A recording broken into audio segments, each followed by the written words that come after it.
After an epic card last week in Tbilisi, Georgia, real American freestyle returns to American soil.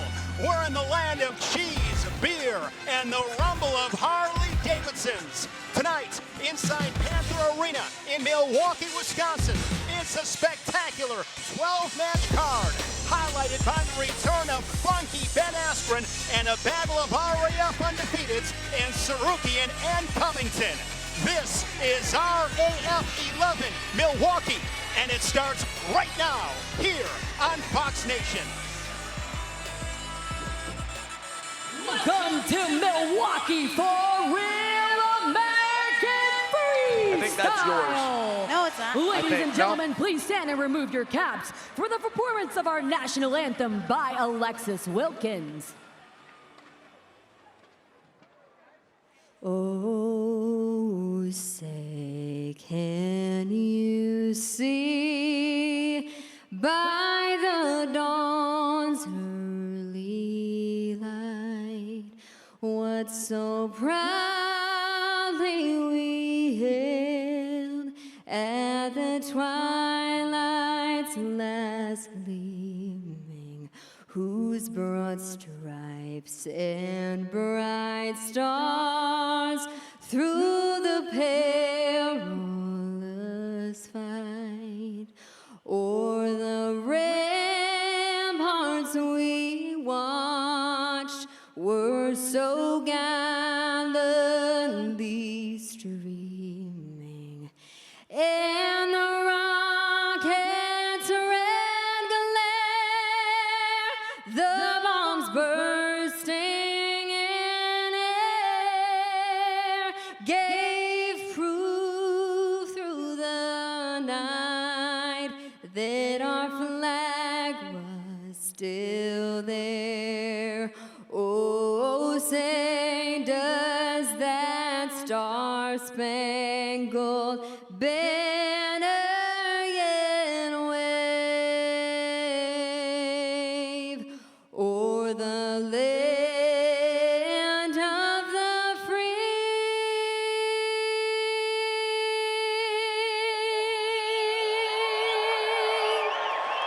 And the home of the brave. God bless y'all. God bless America.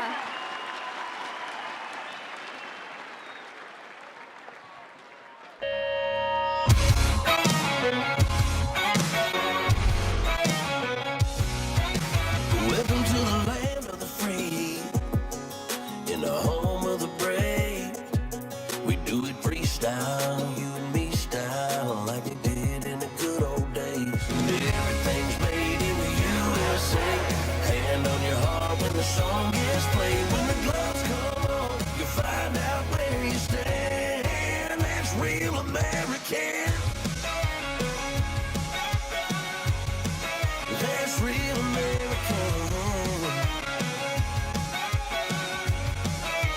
Real American.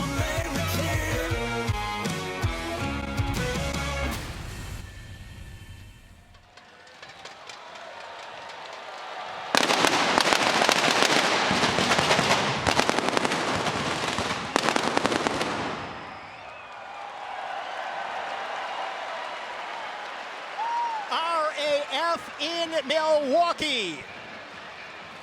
12 great matches on the card tonight. 9 RAF debuts. We'll have our first ever women's cruiserweight bout with Adeline Gray and Skylar Grote. To kick things off is a middleweight matchup with Christopher Minto and Keegan O'Toole. Here's Mackenzie Mitchell.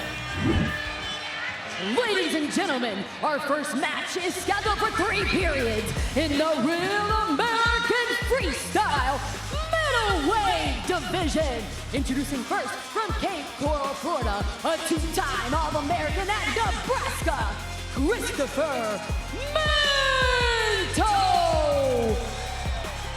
Christopher Minto weighing in at 174.6 from Cape Coral, Florida, 21 years old.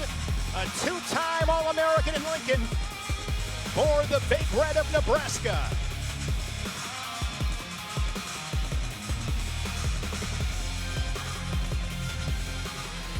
his opponent from Columbia, Missouri, a 5-time NCAA All-American and a 2-time national champion at Missouri, Keegan O'Toole. Keegan O'Toole, a standout high school career at Harlan Arrowhead High School for the Warhawks. Then he went to Missouri, where he was a 5-time All-American and 2-time national champion for head coach Brian Smith. Shane Sparks alongside Juliana Pena and Chael Sonnen. And what a great way, Chael, to kick off this card. I know you're looking forward to this matchup. Minto, biggest fear in life is a Diet Coke. Minto, ladies and gentlemen, did you hear when I said Minto? All right. Hey, this is the match, by the way, that is going under everybody's radar. And let me tell you this, Keegan O'Toole, who's an age group world champion, he's in a lot harder match than a lot of people know with Chris Minto. And he's got a lot of pressure on him, knowing that, you know, he's one of Ben's guys. He's been wrestling with Ben Askren, our main event tonight, since he was 10 years old. There's two. Pressure. Minto scoring quickly. That doesn't stun me. If he turns him, that will stun me. Keegan does have a little more freestyle experience. I think in the parterre, Keegan's probably going to be all right. But Minto can get those takedowns, boy. And keep in mind, this last time on the RAF mats, O'Toole fell behind Bekzad Magomedov 6-0, came back and won 10-6. And the last time we saw Chris Minto was in Dallas, and he wrestled really well against Jason Nolf, actually. Lost 8-5, but as you mentioned, a really good match. That was RAF9 in Dallas. 2-0. Minto leading it, the national runner-up at 174 pounds. Fell to Levi Haynes 2-1 in that NCAA final. Chris Minto and Rocco Welsh walk into a dark alley. Sparks, who walks out? That's a fight right there. That is a fight. Who do you think walks out? Yes, I think that Minto's underrated. You got to give it to Welsh for today, but I think that those matches are in our future, I'll tell you that. O'Toole's on that elbow. He's going to have to pull that, though. He can't just hang. He's got to pull that elbow. O'Toole is on that 30-second shot clock. He's got 8 seconds to score, or it'll be another point for Minto. Nice Here's Minto on a single leg. Beautiful. Chases down that opposite ankle. It's his second takedown, and Christopher Minto leads it 4-0. Going for the gut wrench. Another point for Minto, 5-0 score. What a first period shot out of a cannon, Christopher Minto. Well, and don't forget, Keegan O'Toole is on the comeback. Okay, he's been out for 11 months. Save what you've seen at Real American Freestyle. He was out for 11 months. Minto just came off of 34 college matches. It's a different deal if the pacing can become part of this. And Minto's making it part of it right now. He's coming out of the cannon pretty hard here. Short time, they wrestle ear to ear, forehead to forehead. Late hand fight, now they clear. Final seconds in this first period, and the 3-time Big 12 champion Keegan O'Toole down by 5 after the opening period. Real American Freestyle, 3 2-minute periods.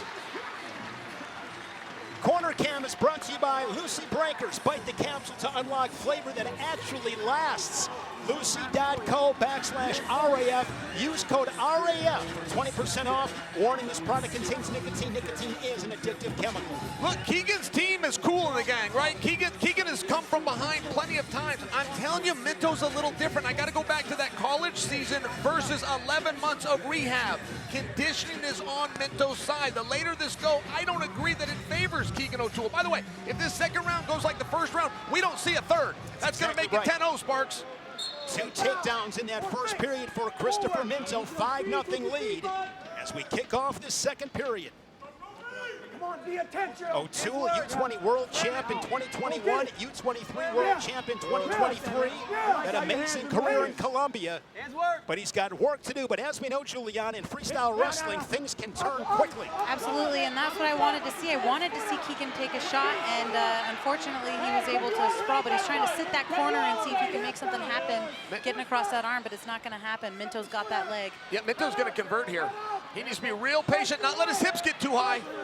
Not let his hips get too high. Oh, they blew it dead. Wow, I thought we had some wrestling to still see. That was great defense there from Keegan O'Toole. Working on that crotch lift. Another good attack there for Minto. He's been able to get to the legs on a few occasions. He's capitalized twice. Just over a minute remaining in the period. Look, the match is half over. That was Keegan O'Toole's first attempt, by the way.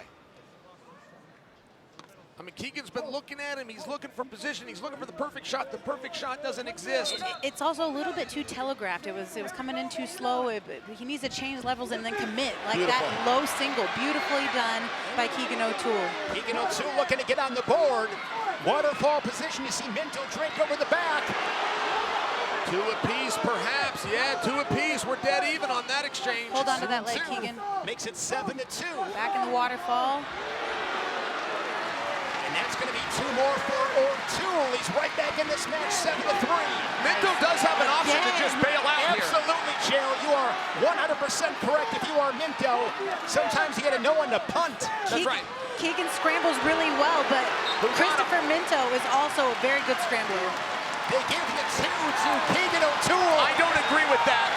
This crowd has come to life in Milwaukee. Wisconsin native Keegan O'Toole has pulled it within 1. Now, I said I don't agree, and I thought that Mark Manning was going to protest it, but he did not. You cannot protest unless it's a championship or a main or co-main event here at Real American Freestyle. Thank you very much. There are no bricks. They do exist, but they are reserved for our championship matches. Thank you, Juliana. Head coach Mark Manning of Nebraska in the corner for Christopher Minto, and this one is going to the 3rd period. Boy, I really think that those were Minto's points. We can't get that back, and that's a confusing position.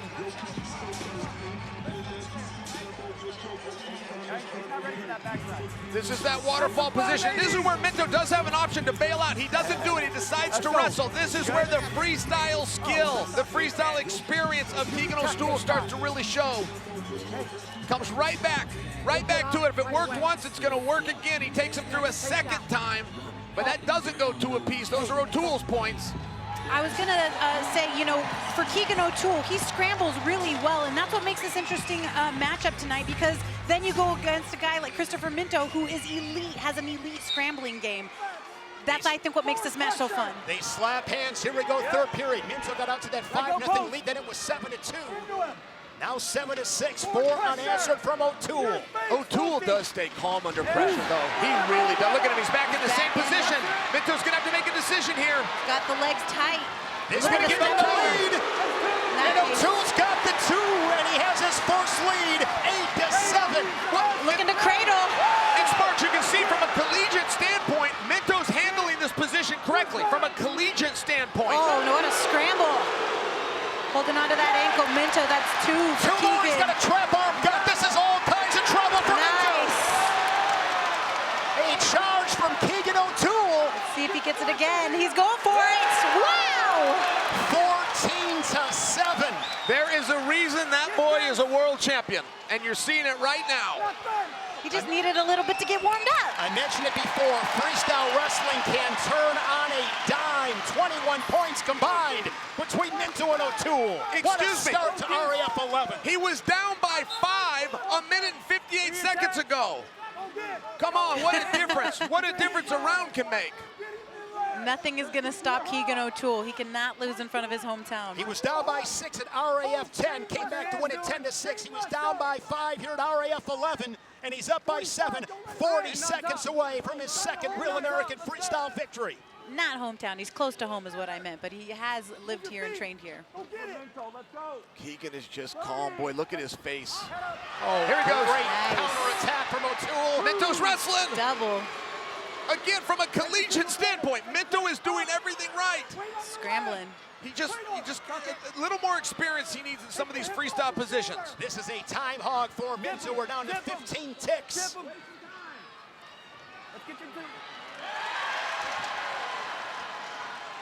Look at he's posting on that head. Nicely done. Are they out? 2 apiece. No? What a performance. Keegan O'Toole victorious. Minto's with me. Minto's going, hey, where are my 2 points there? That's all she wrote, folks. 14-9 final score. Those 2 guys putting on a show here in Green City.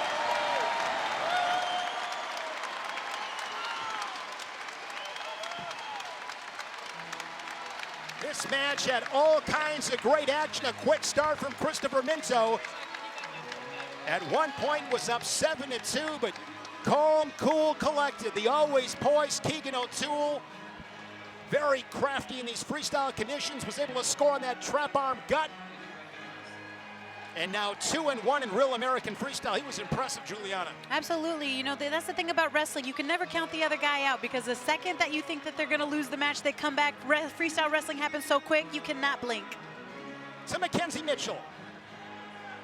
After 3 periods and a final score of 14-9, your winner, Keegan O'Toole.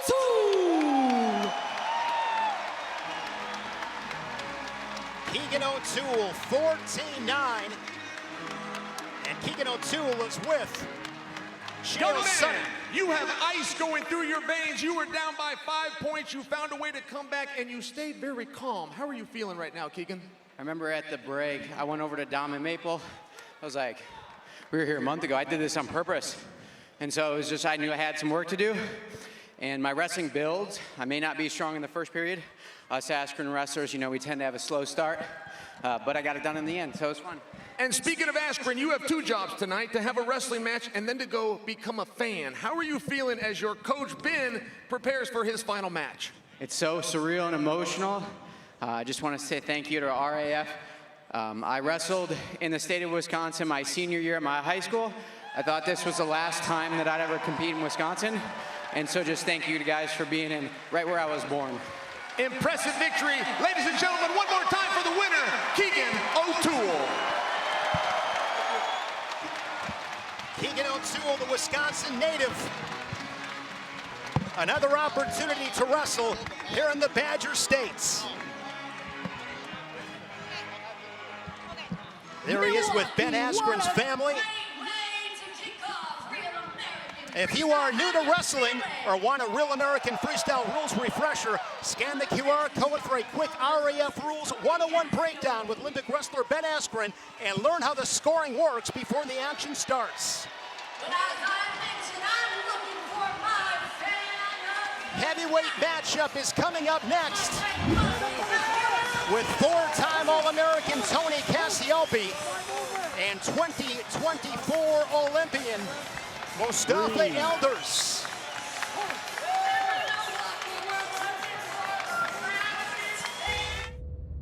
Tap water tasting a little off? It could be heavy metals, chlorine, or those pesky PFAS compounds. Sounds like a job for Brio. Brio captures pollutants. What's happening? And filters them out. Ah, that's better. That was a bit of an extreme reaction.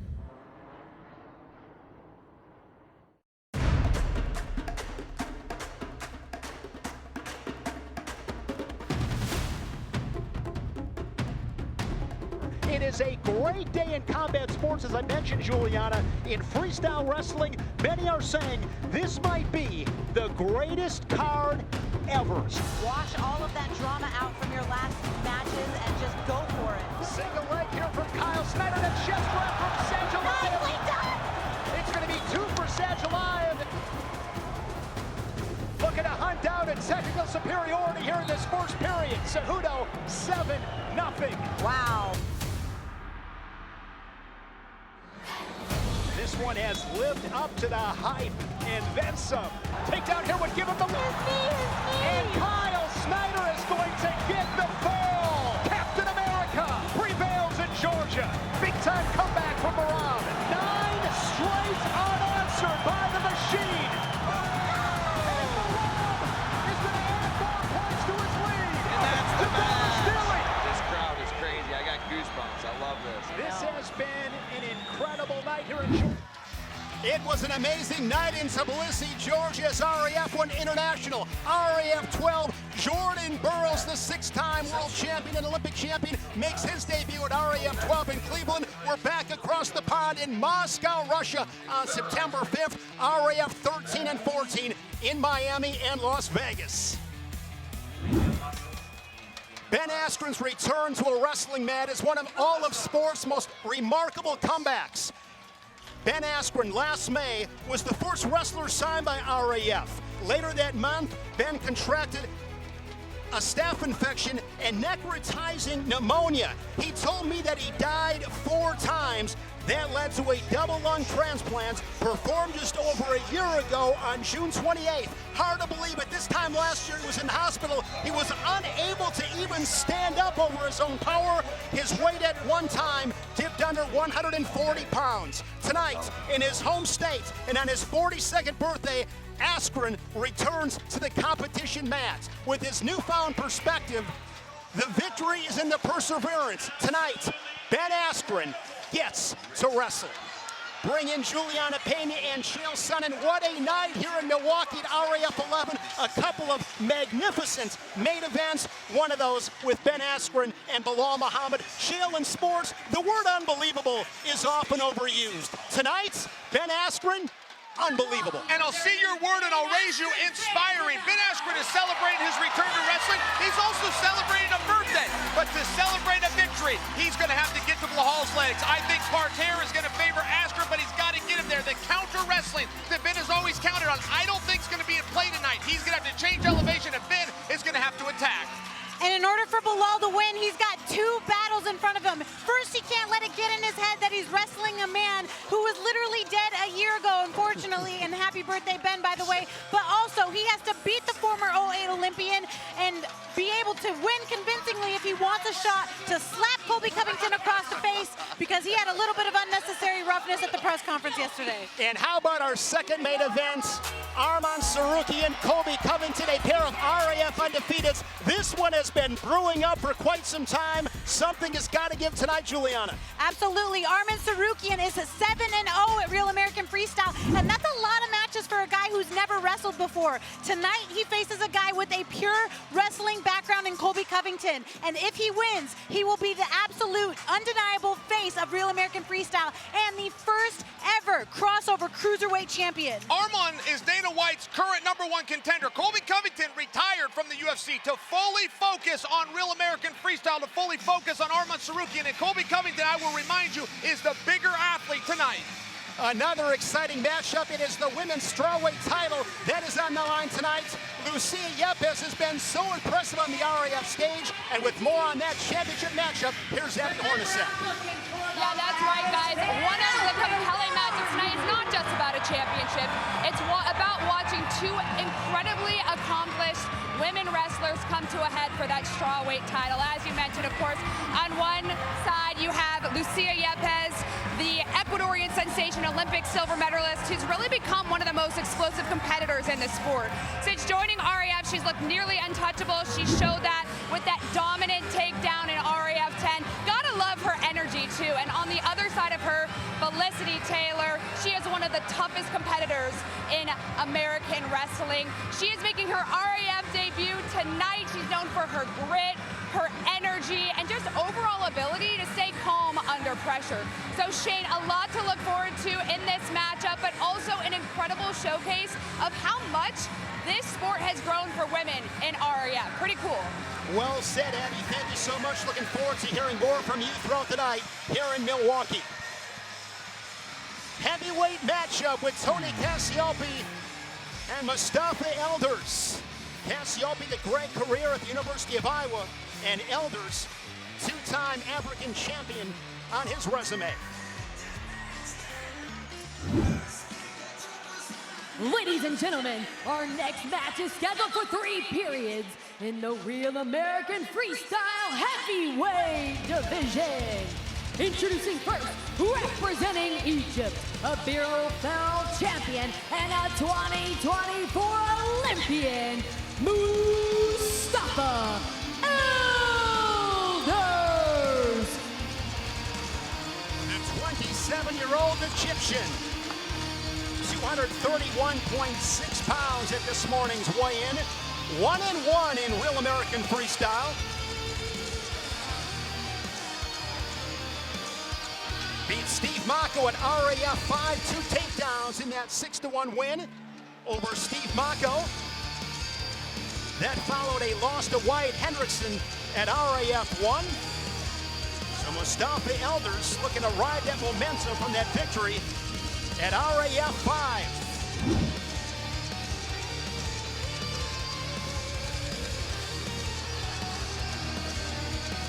And his opponent from Roscoe, Illinois, a U23 world champion and a 4-time All-American, Tony Cassioppi.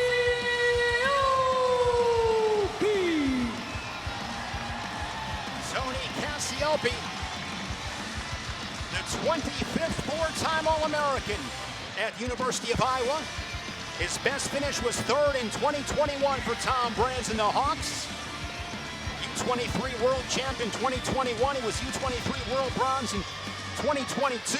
He's 0-2, Shale, in Real American Freestyle. But he has wrestled a couple of the best guys in the world. This matchup is brought to you by Spartans.com, the official gaming partner of RAF. Scan now or go to Spartans.com to play.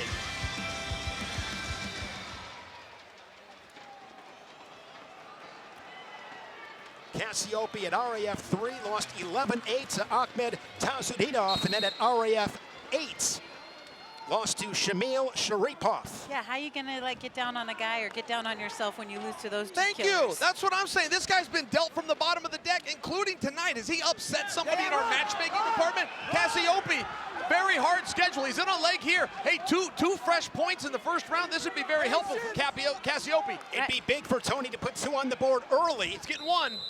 And he is going to get the 1. So Cassioppi on the board, 30 seconds in. If anybody at home is wondering why, it's simply because a knee did not touch. That exact same position we were just in, had Mustafa's knee touched, would have been good for 2. Cassioppi, associate head coach for Chris Bono at Wisconsin. From Roscoe, Illinois. Good job there by Cassioppi with that underhook. Which, by the way, John Reeder came off the roof. He's in the corner with Bono tonight. And on a single again, Cassioppi gets 2. His first takedown extends his lead to 3-0. And that's what you got to do here against this Olympian. You can't put in your mind what they've done. You just got to score first and put it in their mind right now. Here I am. Come beat me, and get it in his head right away. Mustafa's a power wrestler too. Don't forget that his experiences in Real American Freestyle have been with much bigger heavyweights. Cassioppi's lighter. Cassioppi moves a little bit better. Mustafa's got to be ready for that, and so far I don't think that he is. I think the speed of Cassioppi is surprising Mustafa at this point. Elders is going to go on the shot clock. He's got 30 seconds to score. Move your hands. See that collar tie, left side hard snap there by Cassioppi. Fingers are interlocked, center of the mat on that RAF logo. Big punched underhook for Mustafa. Good defense there from Cassioppi. Underhook of his own there on that right side. He has been able to neutralize the Egyptian on this 30-second shot clock, and Cassioppi doing a great job defensively with that head. now 4-0. Got your point. Rick Bell, the Oregon chair to USAW, sent me a text message. He said, I don't even recognize Cassioppi. I have that same feel. He does not look the same. He used to be a heavyweight, almost looked a little sloppy. Now, this is a beautiful athlete. I completely agree. When he came out, I was like, we didn't see him like this before. He looks jacked. Tony Cassioppi weighing in this morning at 230.6. A good first period for Tony Cassioppi, the oldest of 6. Good start as he's on his quest for his first win in Real American Freestyle. Great Look job at this, to get just that slick. single leg. And he knew where it was. This was a similar position to the first. Difference being he got Elder's knees down. Referee scores that for 2 points. It's that easy. Just go do it again. You did it the first time, you could do it a second time. Don't wait. Just once that bell rings, just go snatch up that leg and get it done. A step out point, a takedown, and a shot clock point for Tony Cassioppi. Elders, 2024 Olympian. He wrestled at the World Championships in 2023. Elders punching that underhook. Drop weight. And Tony doing a great job defensively with his head. Run to it, nice. Gets There it that is, that single leg once again. Got the body. Oh, Especially with these big guys, Jill, that snatch single is so effective. Where he doesn't even hit the knee. Yeah, that's beautiful technique right there. It looked as though when Elders defended that maybe Cassioppi could try to give him a push, get him out of bounds. But when you start pushing these big guys, that's when you start getting thrown in over-unders. Watch your head, boy. 40 seconds have passed in this second period. Cassioppi didn't like that headbutt. I think Elders is innocent there. I think that was on accident. Hey! Hey! Uh-oh, his corner is They screaming. hit heads once again. Screaming for the headbutt is Cassioppi's corner. Cassioppi frustrated. I mean, that's wrestling, no? Yeah, that's right. I really don't think that was intentional. They're looking at the judges like, we want to block. And hey, maybe Elders is a great actor. We'll have to give a look to that, but I think he was clean on that. He fooled me. Cassioppi doing a really good job with his hands on the head, getting to the Nice leg. shot, but nicely defended with a big underhook and nice hips, heavy hips from Elders. The USA chants here inside Panther Arena, down to 45 seconds. Elders on the shot clock once again. Body types can be so different at heavyweight because we have such a discrepancy within the weight class. Tony is what's considered a small heavyweight. Elders' last two opponents have been big heavyweights, and I'm really seeing just the speed, just Cassioppi's ability to stay in here and control. Am I going to your legs, keeping you off of mine? And you remember when Elders went up against Steve Mocco. Steve Mocco was just like hands on his knees, terrible body language. He was so tired going against Elders because of how powerful he is. Oh, that was on Tony. Tony stepped right in and headbutted him. Oh, look at me, I'm innocent. Oh, no, I saw that, Tony. The old throw the rock and hide the fist. That's right. Second shot clock point scored by Cassioppi, now up 5-0 late in the second period. Really controlling this match, taking territory, winning the hand fight. Big underhook for Tony Cassioppi. Tony was a Greco wrestler in his younger days, by the way. I watched him and Colton Schultz go at it in about every tournament that there was. I even watched Tony win one of those Greco matches with Schultz. Be careful going upper body with him. All right, to the break. One thing is consistent, no points for Elder. Here at Modelland, Wisconsin head coach Chris Bono in the corner for Tony Cassioppi, Model on the coaching staff, along with Tony in Madison. You know, Bono ran 100 miles, called an ultra marathon. Him and John Reeder a couple years back. Said it was their biggest accomplishment. I'm looking at these two NCAA champions. They said that was their biggest accomplishment. Sparks, maybe we should do that. 100-mile run. You ever run 100 miles? I don't even want to drive 100 miles with you, Sparks. It was a joke. We ain't going anywhere together. Third period. Chael, if you are Elders, how do you get to your offense? Because he hasn't been able to sniff the legs. Thank you. This is where you're seeing the importance to speed. Elders' conditioning is doing just fine. It's a speed issue. Look, if he's to change elevation, don't forget, he's standing higher than Cassioppi. So the realisticness of him changing elevation and being able to get to the leg, look, he's going to have to start with lowering his elevation. And Cassioppi up 5-0. If Cassioppi continues to do nothing else but keep his head lower on his feet, keep his head lower than Elders, he's not going to get scored on. Elders has got to go. He's got 90 seconds. He's down by 5. I have to admit, I would be happy for Tony Cassioppi to finally get a win at RAF, and especially in front of the hometown. Got off to a really quick start. Good job there to turn back inside the center. Reestablish his position, goes back to that collar tie. Nearly got that single leg once again. Look, Elders is battling. He is not back down. He is simply not fast enough in this position. Not to mention, he's just standing too high. Look at his head again. His head is above. He's not going to get underneath Cassioppi while keeping this type of a posture. In football, they call it pad level. And I was saying that Tony Cassioppi's head position is money tonight. It's the first line of defense when you're in a combat sport. It's your head position. And he's well aware of the situation. He's up 5-0 late in this match. No need to take any unnecessary risks. Hold position, let time tick away, get your arm raised, get out of here with a W. Yeah, Elders is just visibly exhausted. You can just tell he kind of is just like wanting the match to be over. He's tired. Yeah. Down to 30 seconds. Now again, 5-1. It's head position. If Cassioppi just maintains this head position, maintains a little bit lower, Elders' only option at that point is front headlock, and that's not going to happen. Elders able to score the point because Cassioppi went on the shot clock and did not score.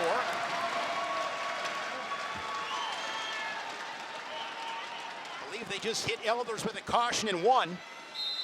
So now 6-1, lead back up to 5, we're down to 15 seconds. Elders needs to go for broke. It's 10 seconds, gotta go.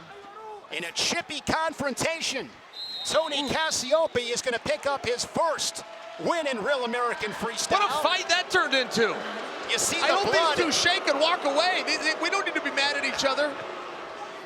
Blood streaming down the face Oh, don't take the... of Tony Cassioppi. He's got a good gash on his forehead. It's 4 seconds. Good camera shot there from Cassioppi. I see it your way, Jules. It's 4 seconds. Score is now 6-2. Another headbutt. It's coming in like a bull. Yeah, by the first. way, I'm changing my mind. Elders wasn't quite as innocent with those headbutts as I earlier had thought. He was hiding them pretty good, but there was a lot of head clashes there, and they were initiated by Elders. And great cornering by Tony Cassioppi. His guys have been very vocal all night, advocating for Tony. Tony Cassioppi, 6-2.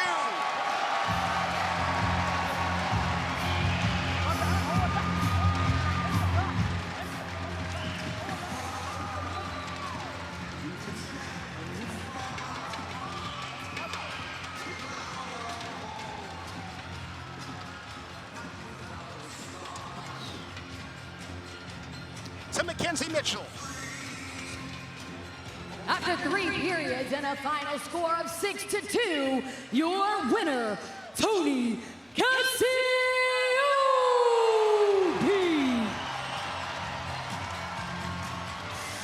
Tony Cassioppi knocks off the 2024 Olympian Mustafa Elders. Got off to a quick start, never looked back. The 4-time All-American at Iowa picks up his first win on the RAF stage. Impressive performance from Cassioppi. Light heavyweight matchup. There on your left, it is Pat Downey. Downey, a world team member in freestyle in 2019. There on your right, Zach Braunagel. He was a 2023 senior Greco world team member.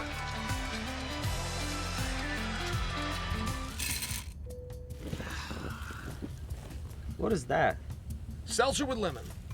No, the ice. Oh, that's Brio Nugget Ice. That's from the Brio Ice Maker. It's better ice, basically. Better ice? Premium ice.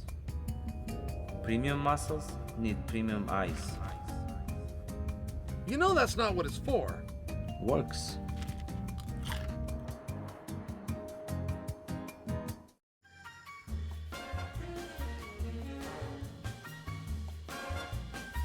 Wrestling's such a huge sport internationally, so for the first international event to be in Georgia, especially in Tbilisi, I'm really excited. I'm excited for the fan zone to meet the people. There's been people here all week wanting pictures, autographs, so excited to see them, and then I'm excited to compete tonight. Let's go. Earlier today, the RAF fan zone. This is the coolest thing, in my opinion, in real American freestyle, where the fans, especially those young fans, they get to meet their heroes, shake some hands, get some autographs, pose for some pictures. Another great day here in Milwaukee at the RAF fan zone, bringing the fans to the superstars of real American freestyle.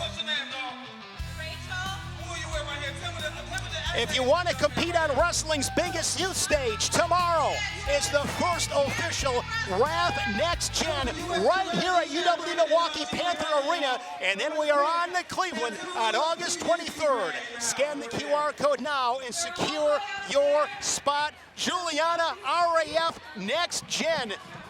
How cool is this? RAX Next Gen, tomorrow night it all goes down. We're bringing these mats from the stage down to the floor. We got like 400 kids that are just itching and scratching for a chance to compete on the main stage. They can rack up the points based on how many wins they get. It's gonna be incredible. And I heard the medals are super, super cool.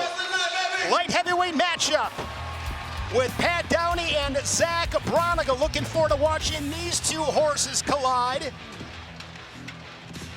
Braunagel, that great Greco resume. Pat Downey, more on the freestyle side. Pat Downey has both dominated on the RAF mats and found himself humbled by it. Zach Braunagel has been a member of Team USA since 2023, and tonight he makes his RAF debut. Both men are looking to leave their mark in real American freestyle.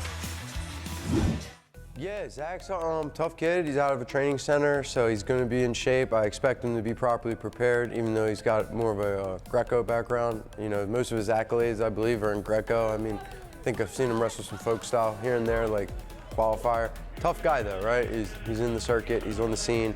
I've known Pat for years. He's always been a lot bigger than me. You know, I'm finally, getting bigger, growing in myself.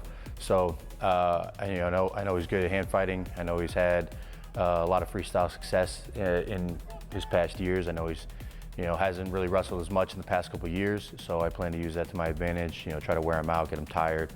I don't think his conditioning is anywhere near where mine is, and so I plan to pick up the pace on him and let his lungs burn a little bit. Take him to deep waters.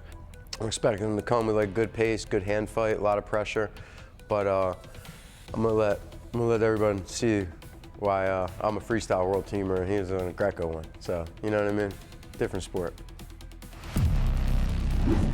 Ladies and gentlemen, we turn our attention to the next match in the Real American Freestyle Light Heavyweight Division.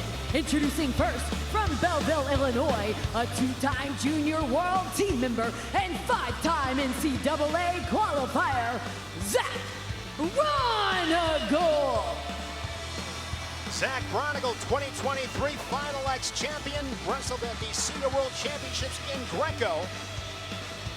Was third at the Olympic trials in 2024, now training at the Navy Wrestling Club. Weighing in at 207.2 pounds earlier today.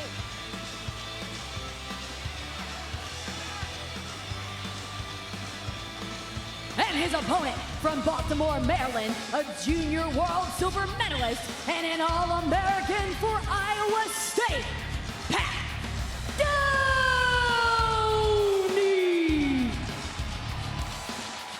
Pat Downey.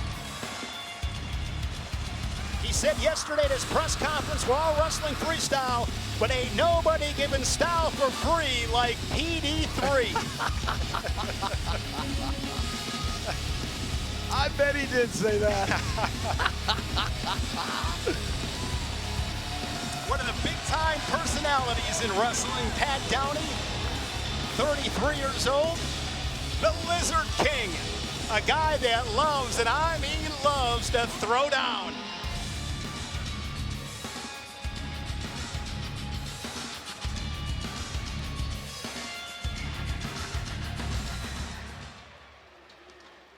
Downey was a junior college national champ at Iowa Central Community College, then went to Iowa State. He was fifth at 197 in 2016 to be an All-American. What are you looking for, Chael, in this first period? He represented this country at the World Championship. So many people forget about that. He's got a world medal now. I'm telling you that because Zach will Greco you to death. I mean, if Downey doesn't understand what his lane is here, start changing elevation, get his hand closer to the mat, get on those legs. If he does not do that, I don't think he's got a huge opportunity. Now, if he does do that, look, Pat Downey's as good as anybody. Well, Pat Downey said at the press conference, the only reason why he went to Greco is because he can't wrestle freestyle.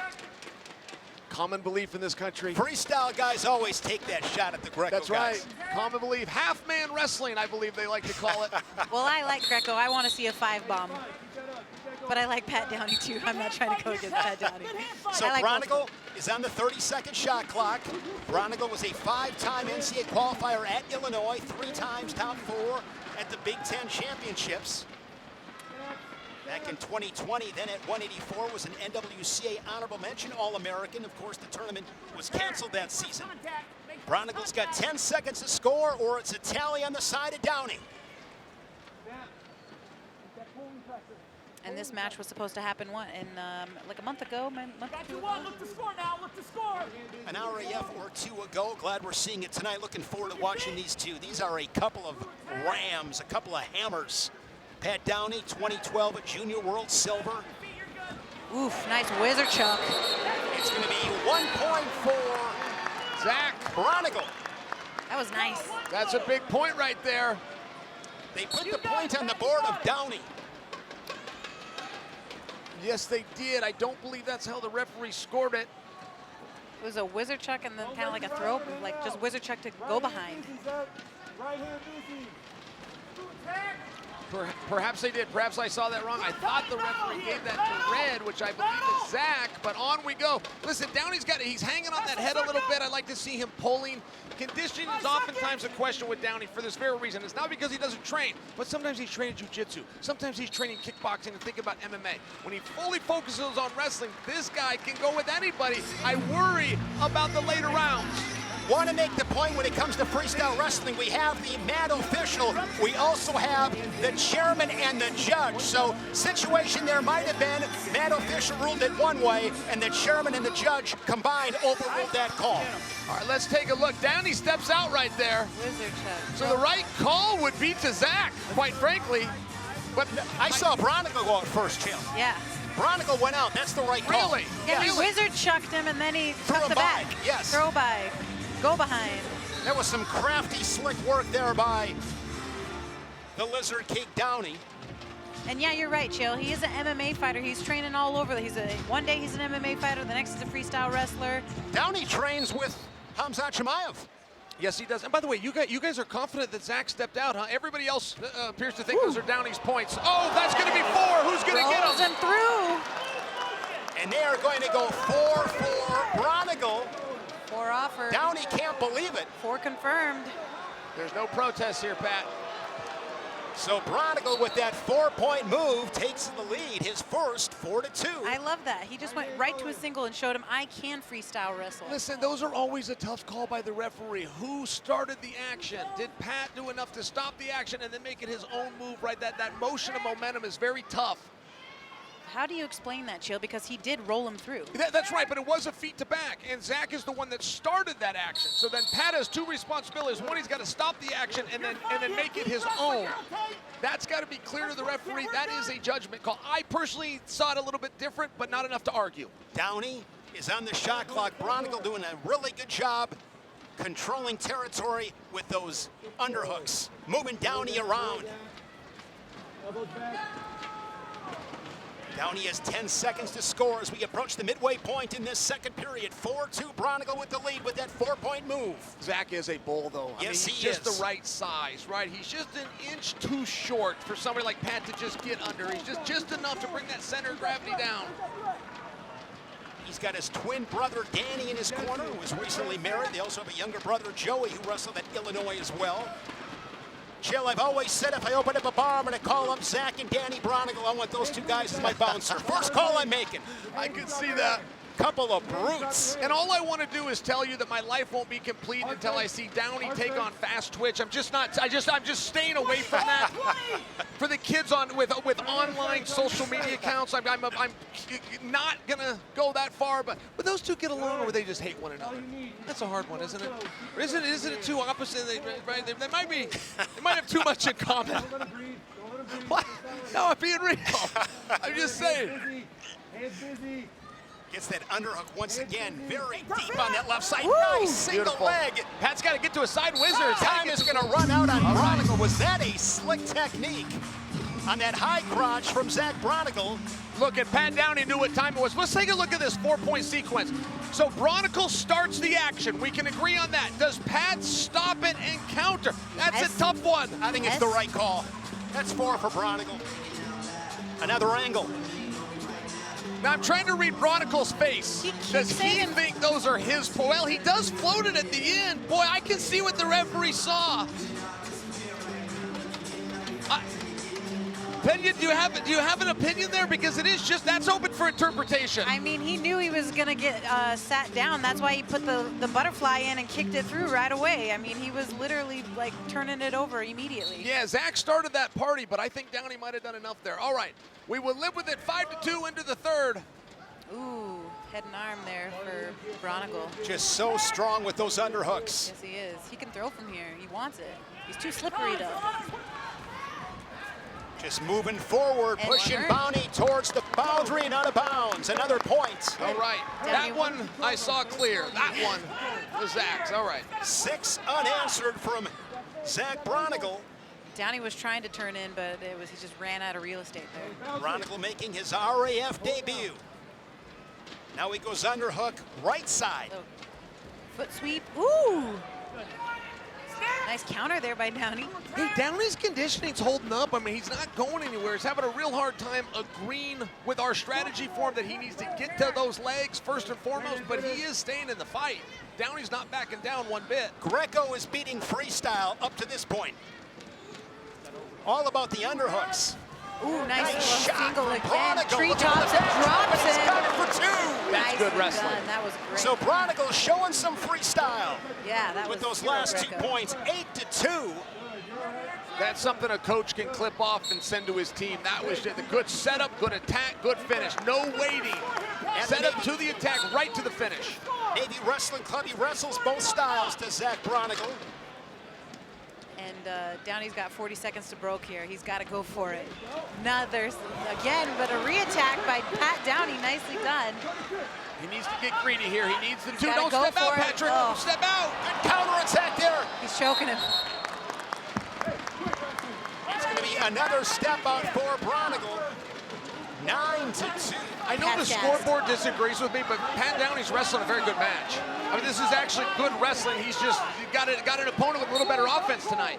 Yeah, Braunagel said it. His conditioning is not nearly as good as mine, and you're kind of seeing that. I've just been really impressed looking at Braunagel with the combination of both Greco and freestyle skills in this match on display. All of the takedowns have been freestyle, not Greco. There it is, a double leg. Look at that double leg from Braunagel as again he's able to run Braunagel outside the circle for another tally. Hey, he wanted 4 there. He wanted to finish this well, match. Listen, if you are Braunagel right now, it's 10-2 with 10 seconds left. You go for broke here. You got nothing to lose. Go for 2 in the tech. Yep. End it in style if you can. Ooh, he might. Pat just looks gassed. Look at the body language. He's so done. There it is. Tech. And he's able to get that tech fall. 12-2. Zach Braunagel in his RAF debut gets the win here in Milwaukee at RAF11. Once again to McKenzie. The match is over with 2 seconds remaining in round number 3. Your winner by technical fall, Zach Braunagel.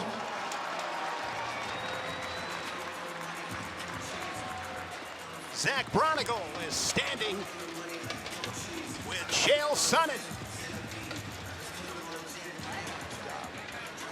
Well, Mr. Greco-Roman, you sure look pretty good at freestyle tonight. How you feeling?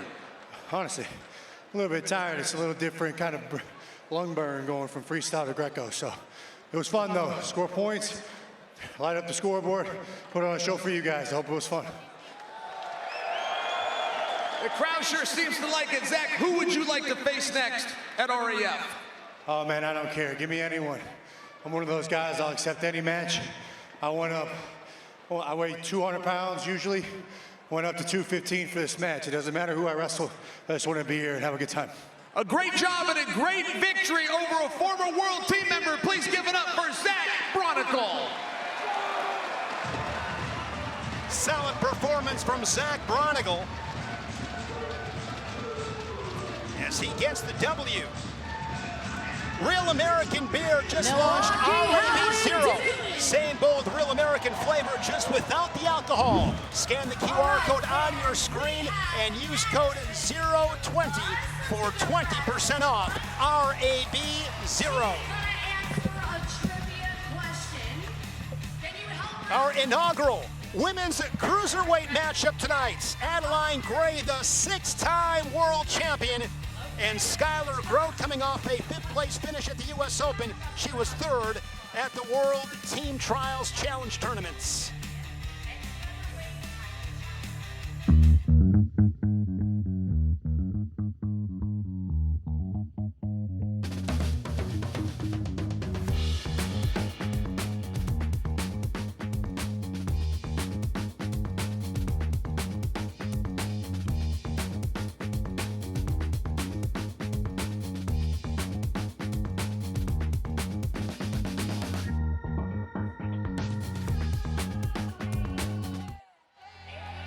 It is hard to beat Milwaukee, Wisconsin in the summertime. Last month, Summerfest, of course.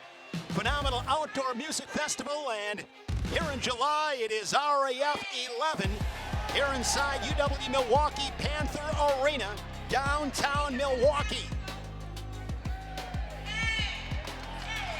Adeline Gray and Skylar Grote in a women's cruiserweight battle. Skylar Grote has won a couple of UWW ranking series events, Zagreb Open, and Adeline Gray, one of the most decorated women's wrestlers in the United States. Abby Hornacek is with the two-time Olympian and Olympic silver medalist Adeline Gray. You're one of the most decorated women ever in wrestling. So this is really, really awesome. We're looking forward to tonight. What will RAF do, an RAF win do for you, just in terms of your accolades? You know, RAF's been really fun to just watch and get back into it, and this is the first time I'm dipping my toe postpartum after this last baby. So really excited to get out here and have this be my first test. Speaking of your last baby, you have 3 under 3. Oh my goodness. Tell me, that beautiful chaos that you experience at home, does that help you stay focused on the mat because you have all that training? You know, I do wrestle them a lot, and I'll tell you what, I'm better at diaper changes because you understand how they're going to get off their backs, and I'm able to hold them down. So I do think wrestling training does prepare you for motherhood. That's a good message. Do they understand what they're seeing? Are they up there going like, wow, mom's a badass? Maybe not using that word this early. Not quite yet, but yes, my twins are 3 and they're turning 4 next week, so happy birthday. But they're understanding. They wear their wrestling singlets. They woke up this morning and called me. They're like, Mom, we're ready. It was like 9 o'clock in the morning. They're in their singlets, ready to go. They're like, Mom, you're gonna do so good. So yeah, they'll be cheering and so excited. They're really into the USA chant, so you'll hear that today. Oh, we love that. Well, thank you so much for joining, and we're gonna be looking for you out there on the mat, and we'll take lots of pictures to send back home to the family. Awesome, thank you so much. A proud mom of 3 under 3. Beautiful chaos. Great way to explain it, Abby. Skylar Grote is considered by many to be a women's wrestling pioneer in her home state of New Jersey. Her journey has been a very personal one, filled with triumph on the mat and even greater courage off of it. Tonight, her RAF chapter begins. Hey, Skylar.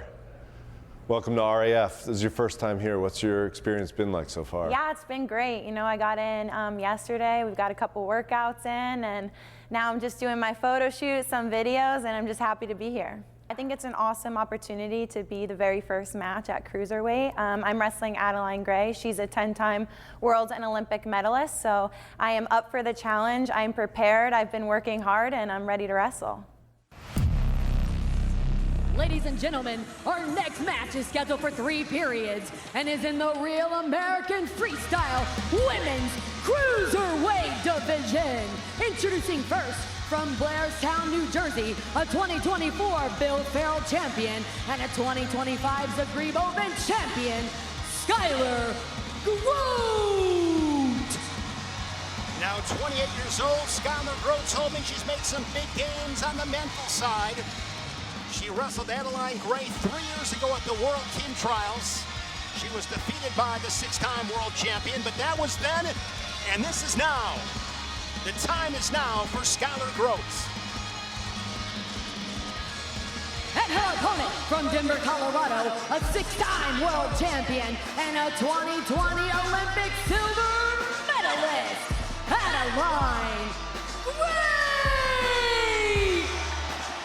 We have not seen Adeline Gray, the 10-time world and Olympic medalist, since the Olympic trials in 2024 when she fell to RAF champion Kennedy Blades.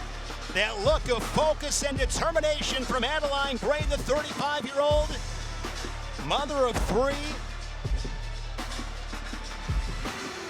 Juliana, you're a mother. You fight. You understand this. Holy cow, I wanted to cry when she was talking about, you know, changing those diapers for her babies. What an inspiration. And just to even see her come out after, you know, having her first baby and now after twins. I mean, that's no easy feat. My prediction, Grote needs to keep this very black and white. She wants to stay out of the gray areas. No pun intended. Gray sparks. Because her, just forget it. You know, just forget it. I like what you did there, Shale. I see what you did there, Shale. You know, is that Adeline, a haiku, Jill? Is that a haiku? That's a haiku. Adeline went out, won a bunch of medals, became a wife, became a mom, came back to wrestling, went, became a mom again, came back to wrestling, went, became a mom again, repeated that 3 times, and now she's back to wrestling. This girl does what this girl wants. That's right. Both with 2-on-1s here in the first 30 seconds. She reminds me of a girl named Juliana Pena that used to beat everybody up. I'm coming back. Did it her own way. I'm coming back. 10 world medals, 6 world championships, tied with Jordan Burroughs at one point. I mean, Adeline Gray has literally wrote the book on everything that you can do in women's wrestling. She's a complete inspiration. Grote is just a pit bull on this 2-on-1. Look at this. She is. She will not let that go. She's holding the wrist. She's coming over that arm. She's got a couple of options there. One is to push her, and the other is to pull her. But it was there. What it does, Chael, is it's going to put Gray on the shot clock. Yeah, but Gray is just so defensively sound. She's always very positionally aware where she's at. I want to say lace. I'm calling it. Adeline Gray gets that leg lace. She can lace Grote all the way down to Chicago, your neck of the woods, Juliana. That's right. First time in Milwaukee, Shane. Great city. Glad to have you. Well, Gray's got got some cheese curds. Gray's got the 10 world and Olympic medals, but Grote did not get the memo. No, she didn't, and she said, you know, she's been working on therapy to get with a sports psychologist to work on her mental state, and that's kind of, you got to check all the boxes in order to win. Winners win, and you got to find a way to win, and that's what Grote is trying to do right now. She's trying to snap her down, put her head in the sand like an ostrich, and take her back. But Grote is on the board as Gray unable to score on that 30-second shot clock. Down to 20 seconds, short time in this first period. The first ever RAF Women's Cruiserweight battle with Grote and Gray. Another historic match in RAF. Right here.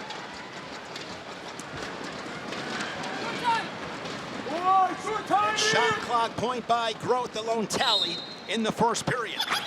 Grote looks smaller to me, but she's a bit of the bully so far. Corner Cam is brought to you by Lucy Breakers. Bite the capsule to unlock flavor that actually lasts. Lucy.co/RAF. Use that code for 20% off. Warning, this product contains nicotine. Nicotine is an addictive chemical. You're doing everything perfect here. Right? On the edge over here. You were biting hard. Skylar Grote working that 2-on-1 in that first period. Skylar Grote, she has about 6 little girls that train underneath her. She says she wants to be a role model for those little girls and make sure that they're watching and give them a show to wave to them, to let them know that you can do anything that you set your mind to, and that's what she is trying to do. She looks determined, and you can tell she's strong. She's back on that front head, and looks like she's trying to snap it down, and let's see what she can do with it. Grote, 2022 U.S. Open champion, fell at Final X to Amita Lure. Adeline Gray is very disciplined with her front headlock defense. She pulls those arm backs, doesn't let Grote quite get over that arm, concedes that the head is gone, but then protects the arm. It's very disciplined. Yes, defensively sound. I'd like to see her change levels and shoot a double. At some point, right? I mean, at some point, both of these ladies are going to have to get onto their lower body attacks. Right. The hand fight continues. Grote posting on the head. Now goes collar tie. They're ear to ear. 1:10 remaining in the period as Gray tries to jack up that underhook. There it is, going for the single. Nicely defended by the hips. What about this crowd? I have not personally been with a crowd that is involved as this. I mean, they got chants going, they got cheers going. Right now, they're banging these things together. You guys were in Georgia. I heard that was quite a scene, huh? That was off the chain. I knew Milwaukee wouldn't disappoint. Wisconsin, a great fan base. They love their wrestling here in the Badger State.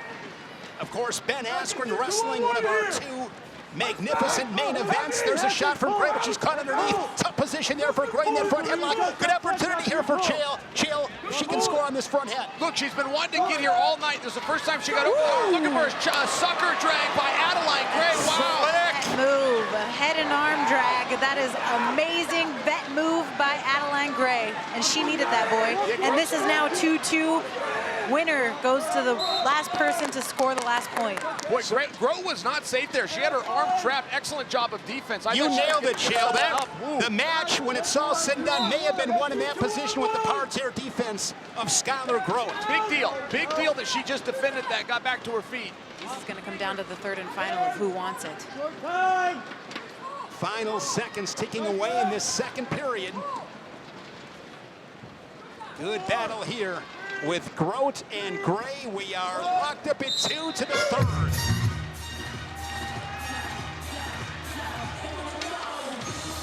You know, we got Trent Hidlay later tonight, world champion, who, by the way, is in a real dust-up. And Nick Wisdowski does not come. And you want to know why I think he doesn't come to corner him? I think Nick knows if he came to this, he would sign up.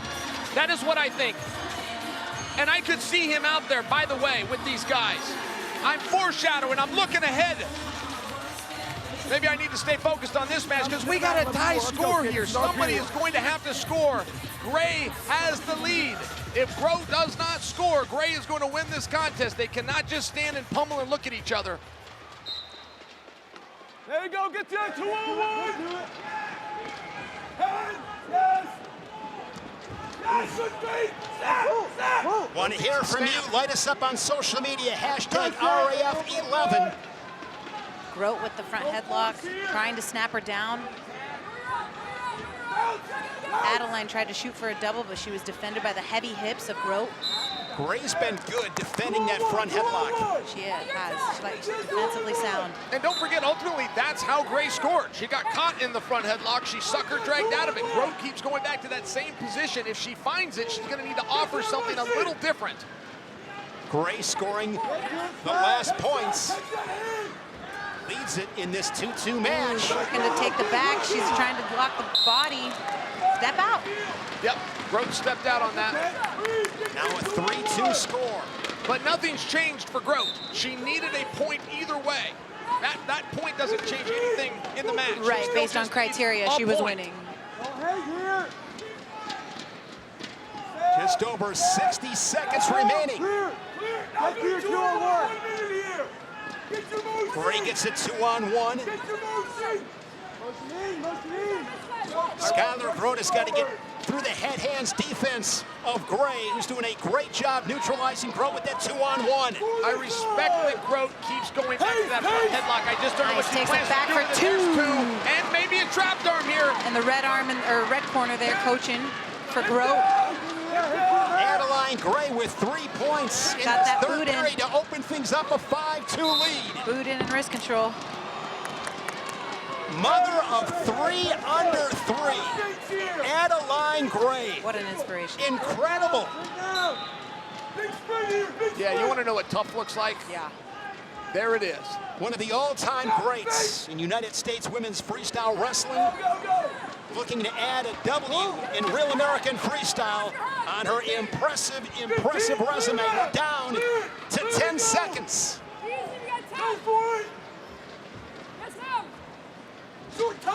In our inaugural women's cruiserweight match here in Real American Freestyle, it is Adeline Gray with the 5-2 win.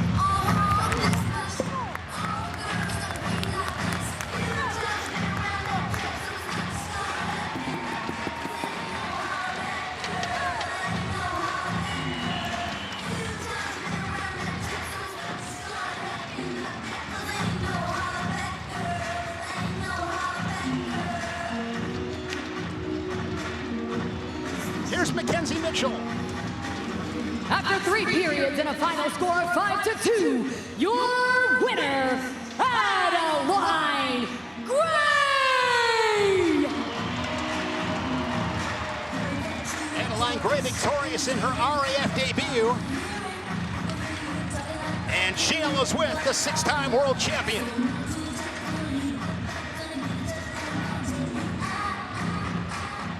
Well, young ladies, so much accomplished. First time in Real American Freestyle. Please tell me how you feel. I feel great. It's so good to be in front of a crowd. I got a full night of sleep with no babies here. Yes, Juliana was noticing that and very inspired. By the way, is 2028 in your future? Have you officially committed to an Olympic run? You know, this was my toe dip in to see if I was ready.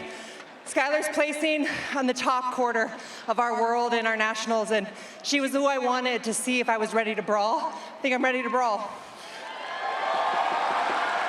Young lady, Ben Askren is making his return later this evening. I would love to know your thoughts on that contest. Oh, I'm hoping for Ben. It's his birthday. My twins have their birthday this week, so happy birthday, Adonis and Ola.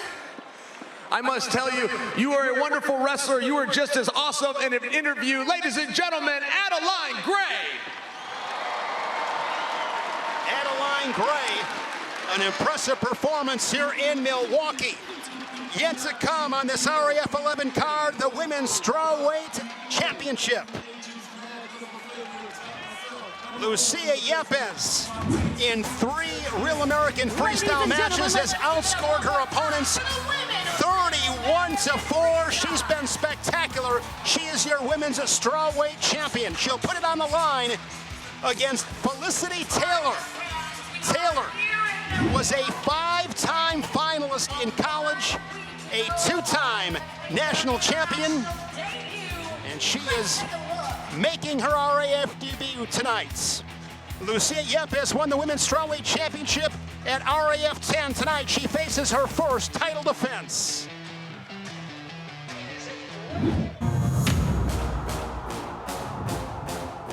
Lucia La Tigra Yépez versus Felicity Taylor is happening right now in RAF. The defending RAF champion, Olympic silver medalist, Lucia Yépez, brings her world-class experience, fierce aggression, and championship pedigree to the mat.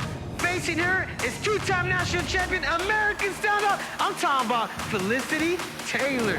For Lucia to win and keep her RAF title, she must use her experience and aggressive style to control the pace and impose her will from the opening whistle.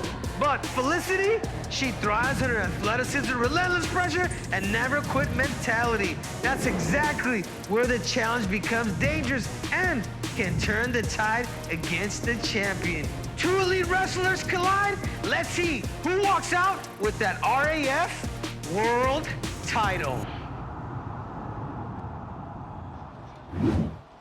Yépez and Taylor yet to come tonight in Milwaukee. A big night in Milwaukee, of course. One of our main events features the return of Funky Ben Askren. And then next month in Cleveland, our one-year anniversary. And making his RF debut, 6-time world champion and Olympic champion at Jordan Burroughs. With more on those topics, let's send it to Eric Bischoff with Chad and Izzy and our table of 3. Here we are, Real American Freestyle number 11, 12 coming up. But Izzy, before we talk about next month, let's talk about Ben Askren. Big night for Ben. You know, huge night for Ben Askren here in his hometown of Milwaukee. But what a wrestler story. Adversity, you know, trials and tribulations, and bounce back, and that's what wrestlers do. And we look forward to watching Ben compete tonight. We look forward to a lot of things coming up in Cleveland. 12 shows, you believe it, in less than a year. Yeah, Cleveland's actually be our 13th show because we had Georgia just not numbered. But yeah, Cleveland, my hometown. We started in Cleveland a year ago. We were at the Wolstein Center. Now we're at Rocket Mortgage. Just shows the growth. Went from one small arena to a big arena, but it's going to be an electric show. Jordan Burroughs is coming back from retirement to wrestle in Cleveland. It's going to be unbelievable. That's a big name because I remember you guys talking about maybe we could get Jordan Burroughs, maybe we can get him. Well, Real American Freestyle is looking pretty exciting to a guy like Jordan Burroughs all of a sudden. Well, you know, Izzy and I tried to talk to him for about, 9 months. Jordan's going to be watching this tonight. He played hard to get, but he's here. He saw it. He couldn't deny it, and it is the most successful organization in wrestling to date. You guys are killing it, man. You're putting together great matches, great action, and we're going to see more great action here tonight. I cannot wait to see Jordan Burroughs in Cleveland. 1 year ago, RAF held its first events in Cleveland on August 22nd. We're coming back for our one-year anniversary show. For a limited time, check this out. Buy one ticket and get one free. Scan the QR code now and secure your seats before this offer ends.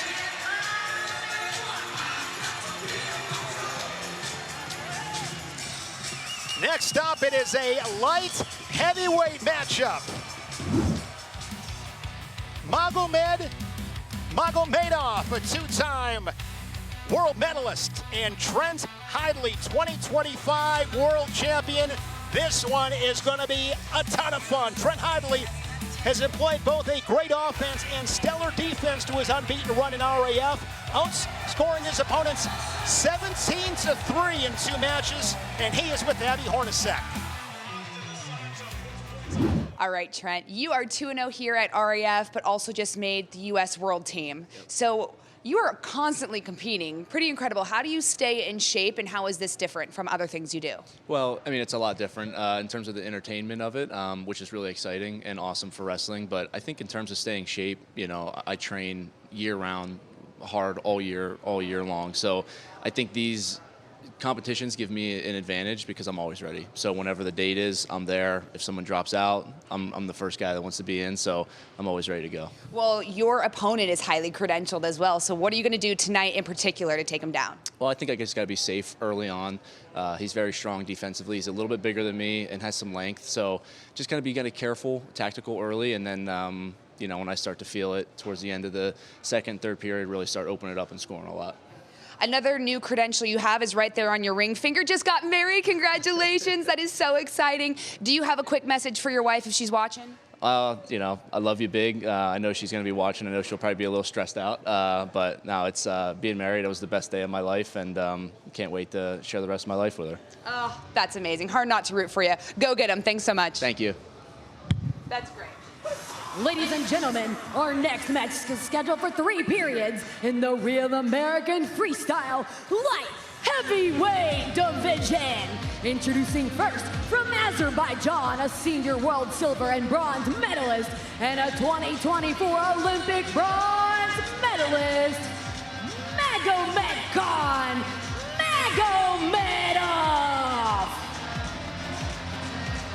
One of 9 RAF debuts on the slate here in Milwaukee. The 28-year-old born in Dagestan, Russia. Olympic bronze in 2024 at 97 kilos, repping Azerbaijan. Magomedov. And his opponent from Lewistown, Pennsylvania, a 2025 world champion and a 2026 world team member, Trent Hidlay. Trent Hidlay, that amazing run in Zagreb, Croatia. He trailed at 10-2 in that world championship match. He won at 13-10. Just made another senior world team by beating one of his really good friends, and Mike Machiavello in Final X.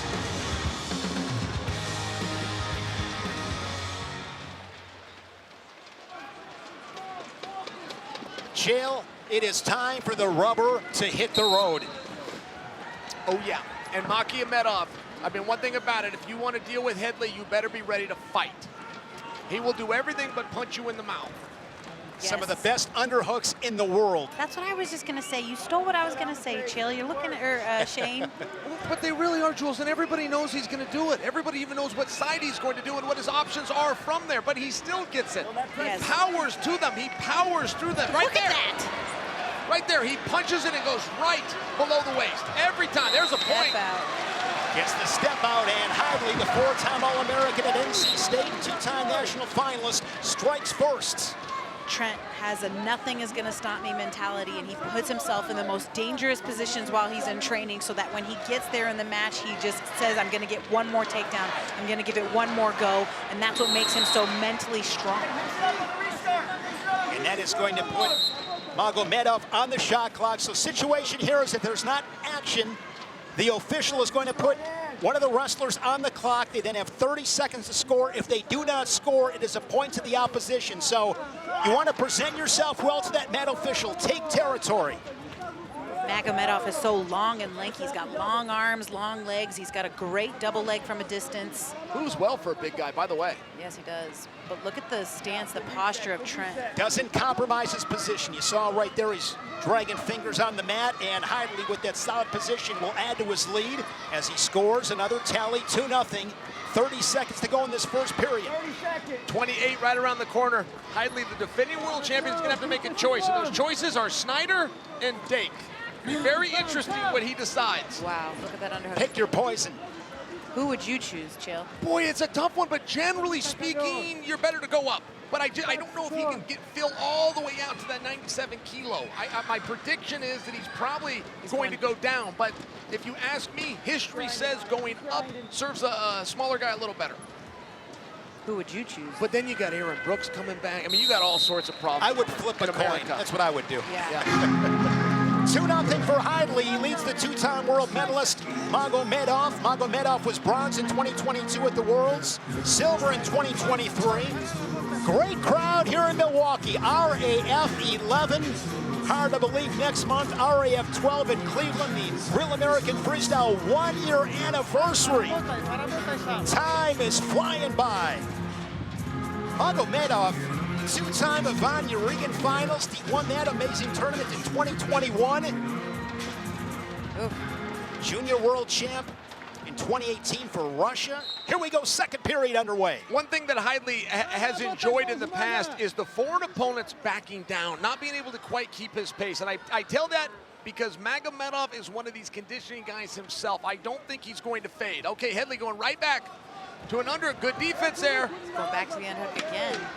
He's going to run it down. Hidlay, and off the mat they go. Oh, for goodness sakes, Arman Tsarukyan. All right, that was on accident, though. That one really was on accident. Ran that hip down, man, goodness.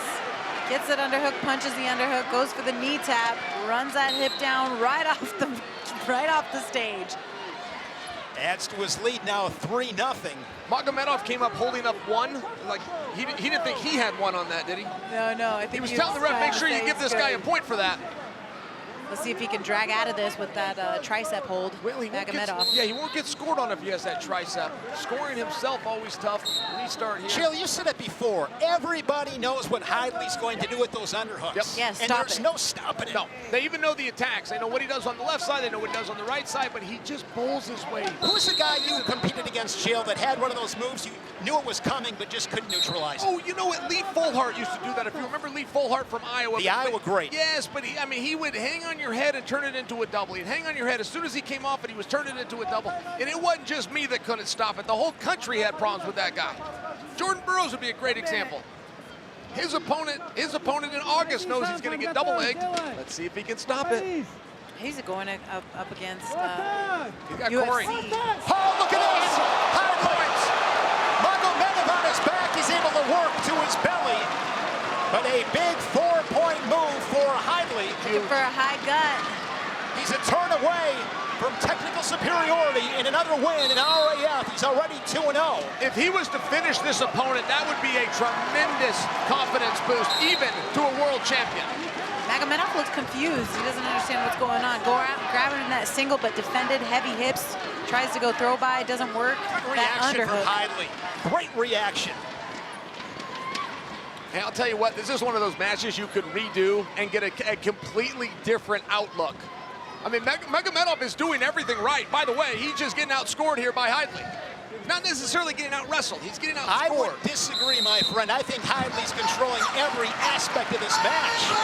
Jill, are those glasses working for you? Well, I just feel that Magomedov is still in this. I feel by his facial language, he's not quitting. Listen, when you give up 4 points and go to your back, most guys will find a way to get pinned. They don't want to get up and try to come back from a deficit like this. Magomedov, he's still got some fight left in him. That's what I'm trying to say.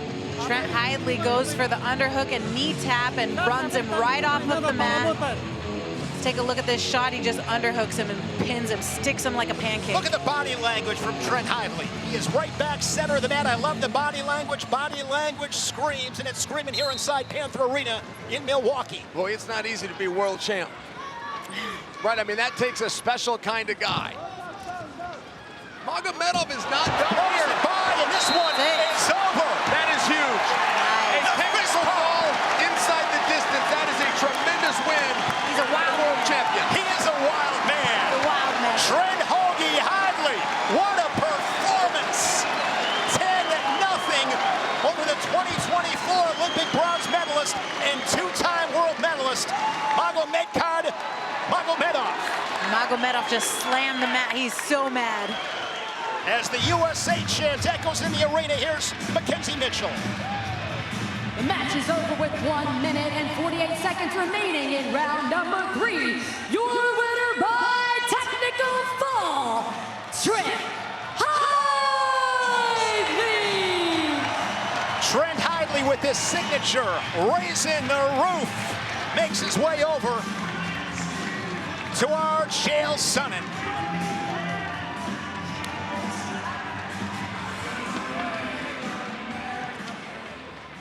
Trent, you were favored to win that match. You were not supposed to technical fall him. How are you feeling right now? I feel great, man. How about it, Milwaukee?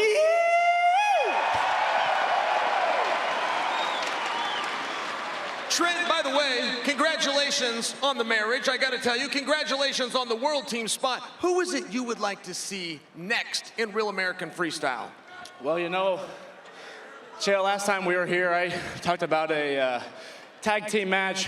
I don't know if that's in the works, But I'll tell you one thing. There's only room for one person in the lightweight division to call themselves the Wolf. Khamzat Chimaev, you're not a wolf. I'm the biggest, baddest wolf in wrestling. I want to show the world what happens when you take the best UFC wrestler and put him against the best wrestler in the world. Let's do it. I didn't see that, but I love the call out. Ladies and gentlemen, Hoagie Boy, Trent Hidlay.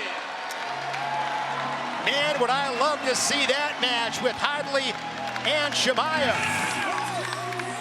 Trent Hidlay, he is some kind of pumped up here in Wisconsin. In Moscow, Shane, in Moscow. We want to see that as the main event September 5th when we go to Moscow, Russia. Come on. Let's give it one more time for Trent Hidlay. Sign me up. Our first of two main events, Belal Muhammad and Ben Funky Askren. There is the 38-year-old from Chicago, Illinois, just turned 38 this month, the former UFC lightweight champion of the world, the 7th ranked contender right now in the UFC at welterweights. He lost at RAF4, and of course, Ben Askren making his return to wrestling. Hard to believe 13 months ago, he had a double lung transplant. You can't make this stuff up. Can't wait to watch Funky Ben Askren. Ben, how's it going? Happy birthday, my friend. How are you? Did you give me a present? I did, this interview. Sounds more like a gift for us, though. I love it. Is this the best way you've ever celebrated your birthday? Oh man, you're asking me to reflect on 41 years of birthdays. You put me on the spot, I'm gonna say yes. Okay, great. Look, you've told us that this is your last time out there on the mat. When you walk off the mat, what do you hope people remember? Man, I said I don't really think about legacy, but I'm gonna do what I've always done. I'm gonna try as hard as I can to win the wrestling match. I've won a lot, I've lost some, and at the end of the day, I hope people appreciate the amount of effort I put into this.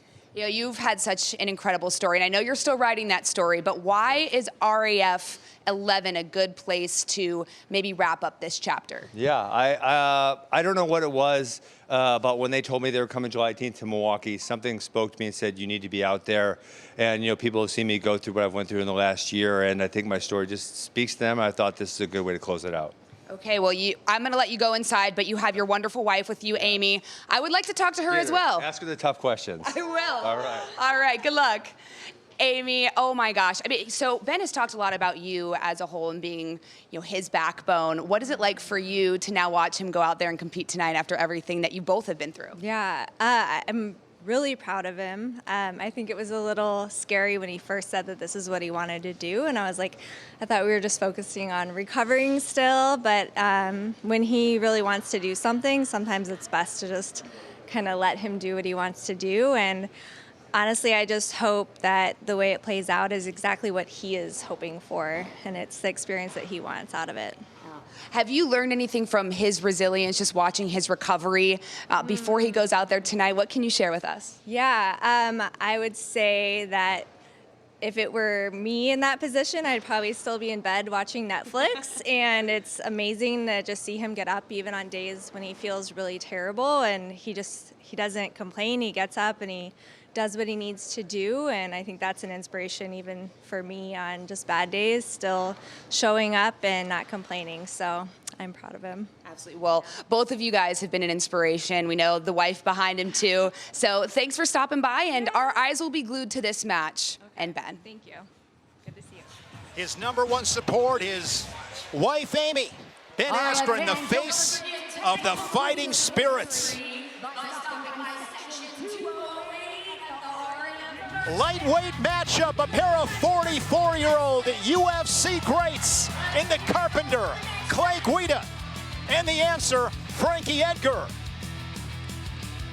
Both Frankie Edgar and Clay Guida sport championship pedigrees from their mixed martial arts careers, having won world titles in the UFC and Strikeforce respectively. Tonight, each seeks their first RAF victory.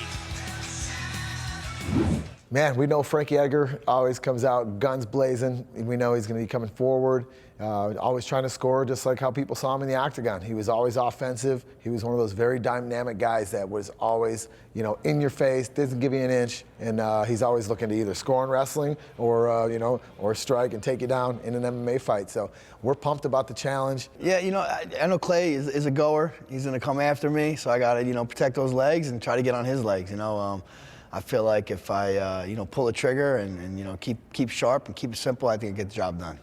Yeah, I kind of was keeping up with the same stuff I did for the first match. Obviously, getting more time on the mats is beneficial, more reps. It was a long time before I first competed last time, so to get the extra weeks to prepare for this one was definitely good. We're expecting in shape, ready to rock and roll Frankie Edgar. That's all people know from his style, from my style, from the octagon, and now we get to prove it on the wrestling mats where it all began. Our next match is in the Real American Freestyle Lightweight Division. Introducing first from Round Lake, Illinois, a two-time MMA Fighter of the Year and UFC veteran, Clay Guida. You talk about a warrior, energy, fight, grit, toughness. The always exciting Clay Guida says he's 44 going on 24. Somewhat surprised that Guida and Frankie Edgar have not crossed paths inside the octagon, but their paths are crossing tonight here on the RAF stage. Clay Guida, 0-2 in RAF, of course, storied career inside the octagon. Over 60 professional fights on his resume, almost 40 wins inside the cage. Pro MMA career that began back in 2003. Signed with the UFC, made his debut in 2006, almost 2 decades in the UFC. Clay Guida, how can you not love this guy?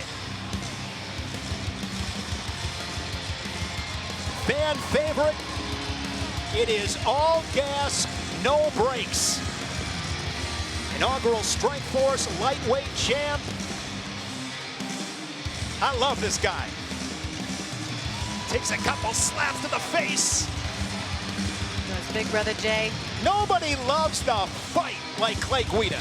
Yeah, I have to tell you, I am so excited. And they said at the press conference that they wanted to fight for the crossover old man belt.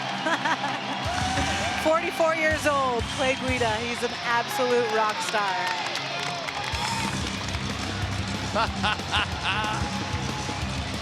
right. And his opponent from Toms River, New Jersey, a former UFC lightweight champion, Frankie Edgar. UFC Hall of Famer Frankie Edgar. Former UFC lightweight champion, won that title in 2010, beating BJ Penn, of course, those epic clashes with Gray Maynard. 4-time NCAA qualifier at Clarion, over 100 wins.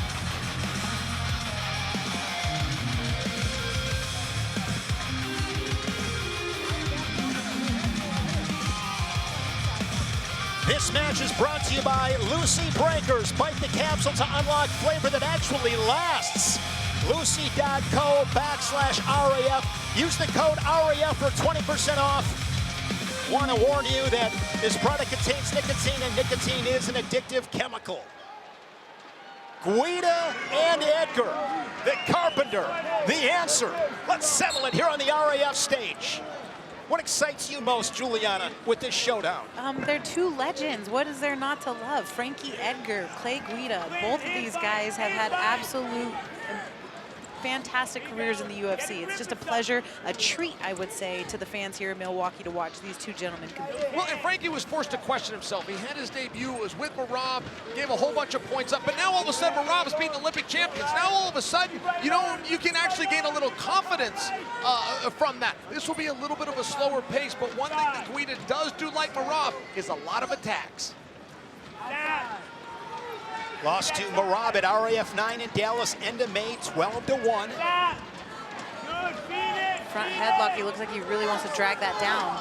Shane, I won a match. I'm leaving the octagon in Houston. This is way back in 2013. As I'm leaving, there's a kid in the crowd, and he's got every MMA. He's got the headbands and the wristbands and the T-shirt. I said, hey, you want to go with the guys and go in the back and meet the guys? He says, yeah. 11-year-old kid named Ty. I lift him over the curtain, we go in the back. I'm walking in different locker rooms, opening doors and saying hello. Frankie is the world champion, main event, defending his title that night. I accidentally walk into his dressing room. I said, Frankie, I'm so sorry, we will be leaving. He stops me. Now at this point, the UFC has come and they're getting Frankie. It's time to walk. Frankie refuses to walk, gets down on a knee, shakes this kid's hand, signed his book. That is my favorite athlete because of that story. No kidding. That was as fast as I could tell it, great but story, I wanted you to hear Jim. I that. love it. Frankie with the head That's and a arm. special person out there in Frankie Edgar. Edgar scores first. Guida was put on that 30-second shot clock, did not score. 25 ticks in this first period. A pair of UFC Hall of Famers, a pair of legends sharing the RAF stage. We're down to 20 to go in the first. Clay's brother and his old man are in his corner. It was his father's birthday yesterday. Quick shout out to Mr. Guida. That is Chuck Guida, 72 years young yesterday. His mom and dad making the trip from Florida. They make the trip everywhere all the time. He's got a great set of parents there, Clay Guida. If you are a third grader in a spelling bee and they ask you to spell energy, the correct spelling is C-L-A-Y. All right. Corner Cam is brought to you by Lucy Breakers. Bite the capsule, unlock that flavor. It lasts a long, long time. Lucy.co/RAF. Use the code RAF, get 20% off. Take advantage of that. Want to warn you, this product contains nicotine. Nicotine is an addictive chemical. There you get a look at the corner of Clay Guida. That is Coach Rivera in the corner for Frankie Edgar. And Coach Danny and Haley out of Izzy Style, out of Bensonville, Illinois, Wooddale, Illinois, excuse me, Addison, Illinois. It's down the street from my house. I know where it's at. I love this matchup because when I saw the two names against each other, I had no idea who was going to win. Well, these guys were supposed to fight each other in the UFC for so many years. They both admitted that they are surprised that they never crossed paths. So again, like I said, this really is a treat for everybody because it's a long time in the making, this matchup. And yesterday at the press conference, both of them super classy, so much respect for each other. Clay Guida brought a magazine that's decades old where Frankie Edgar was on the cover. Yeah, actually, Clay made this matchup. He literally called Frankie on the phone. He was like, hey, man, you want to wrestle at RAF? He's Yeah, like, Frankie, sure. keep working, buddy. Stay active. Hands and feet. Nice Nothing shot. score, 30 seconds into the second period. Guida moving forward. Both guys collar tie. 1 foot forward, Frank. You righty. You righty. You are Guida. You want to keep moving forward, try to get Edgar on that shot clock. And as I say that, that is going to be the call from Cliff Ramos. So Nice here we shot go. for Frankie. Edgar with 30 seconds. He's got to score in that 30 seconds high frame, or it's a point for Guida. There's a single attempt from Clay.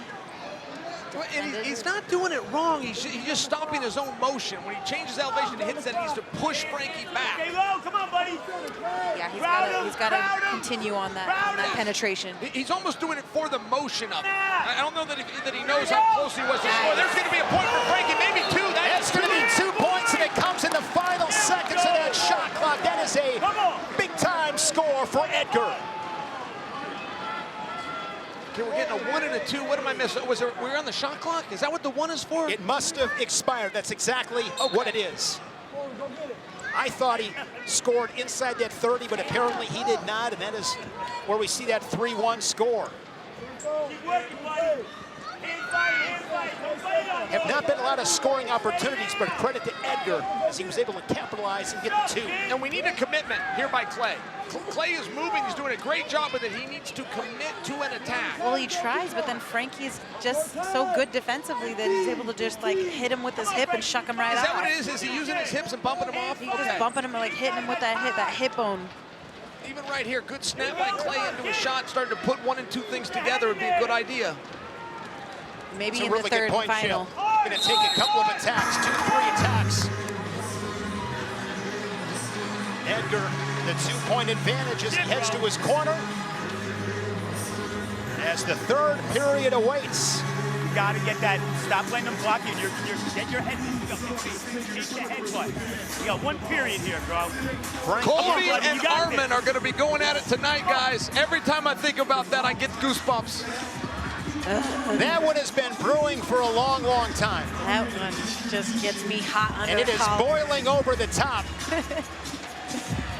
Two great main events tonight. Do you think that maybe like Clay was just like playing possum for the first 2 rounds and he was actually saving it for this 3rd and final period? It's possible.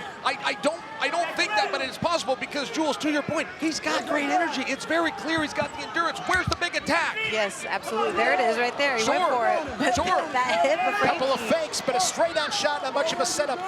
This is why it's called chain wrestling. Well, Guida's got to find an angle. Yeah, he defends the first one, go for the second one, and then go for the next one. You got to chain them, put them together. Was that a booger issue? Did we just have a snot?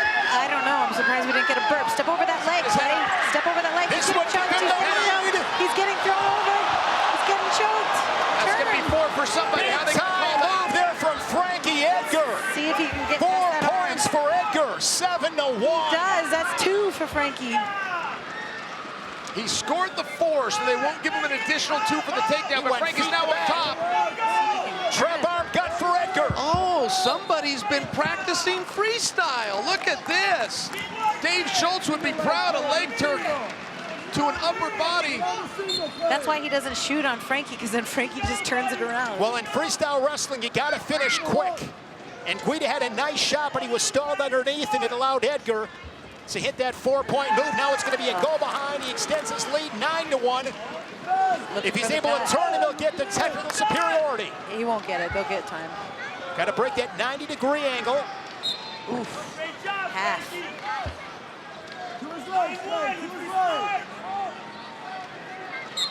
So up 9-1 if you are Edgar. No need to take risks. Stay solid in your stance. Don't compromise position. Keep moving your feet. Keep moving your hands. He's 25 seconds away from a real American freestyle victory. 25.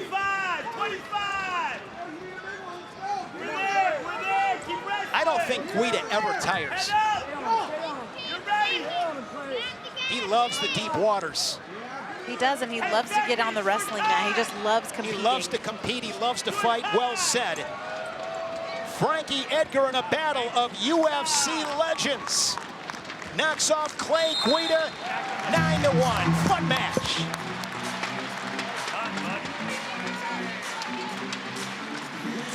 Good job, Frank.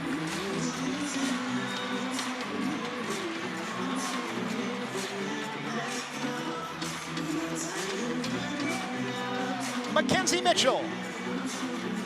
After 3 periods and a final score of 9-1, your winner, Frankie Edgar.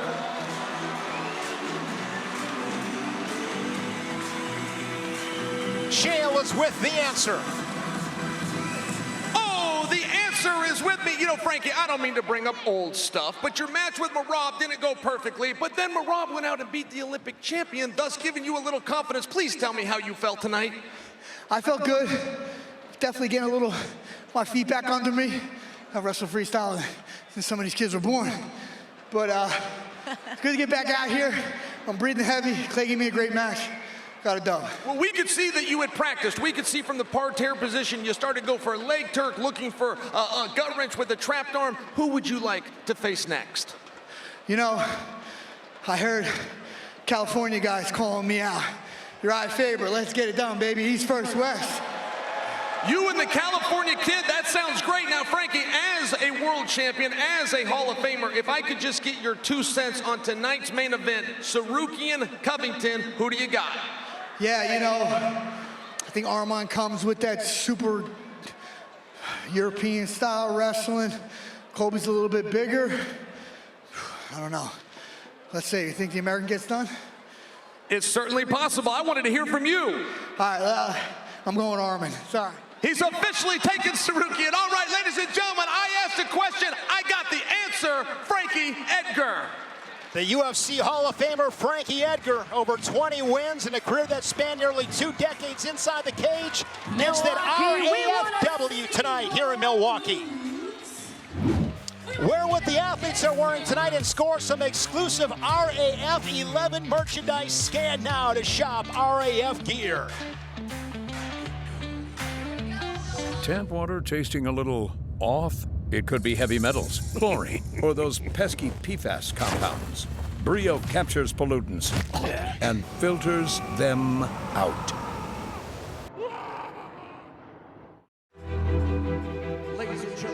Are you ready for your main events of the night tonight? The first one is for the Real American Freestyle Light Heavyweight Championship. Please welcome your challenger,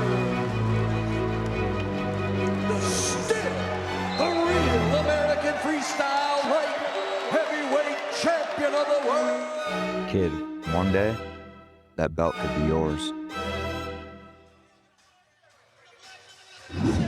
The Real American Freestyle explosion continues. Want to compete on wrestling's biggest youth stage? Tomorrow was the first official RAF Next Gen right here at UW Milwaukee Panther Arena. And then we are on to Cleveland on August 23rd. Scan that QR code now and make sure to secure your spot. RAF Next Gen, get a look at the stars of tomorrow. Welterweight matchup with Mikey Caliendo and Mirzo Khayitov. Caliendo, four-time All-American at the University of Iowa, two-time NCAA finalist, two-time Big Ten runner-up, a stellar career, and that all-black Iowa singlets. Michael Caliendo comes off that All-American career at Iowa tonight. He takes the first step in his RAF career, and he's standing by with Abby Hornacek. All right, Mike, you're making your RAF debut. What does this mean to you and why come to RAF? It's a great place to show off my skills, and you get a lot of competition out here, and yeah, I'm just excited to go and compete, right? You get this opportunity to compete, and I'm just excited to show off my skills. Well, you do have a lot of skills. You score a ton of points, almost 30 tech falls in college. You think same thing will happen tonight? That's the plan, score a lot of points, get off the mat quick, but obviously, put on a show for the fans. Well, you're an Illinois boy. You got any family coming out here?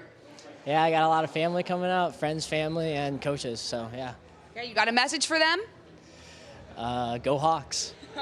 All right, well, go get them and go Hawks. Go Hawks. Ladies and gentlemen, our next match is scheduled for 3 periods in the Real American Freestyle Welterweight Division. Introducing first, representing Uzbekistan, a 2-time world team member, Mirzo Khayitov. 31 years old, 6-time Uzbekistan national champion, senior world team member about 2024 and 2025. Now training in Stillwater, Oklahoma at the Cowboy RTC. Mirzo Khayitov.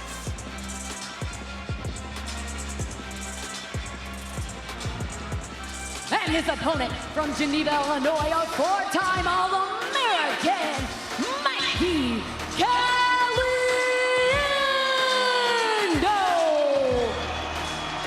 Mikey Caliendo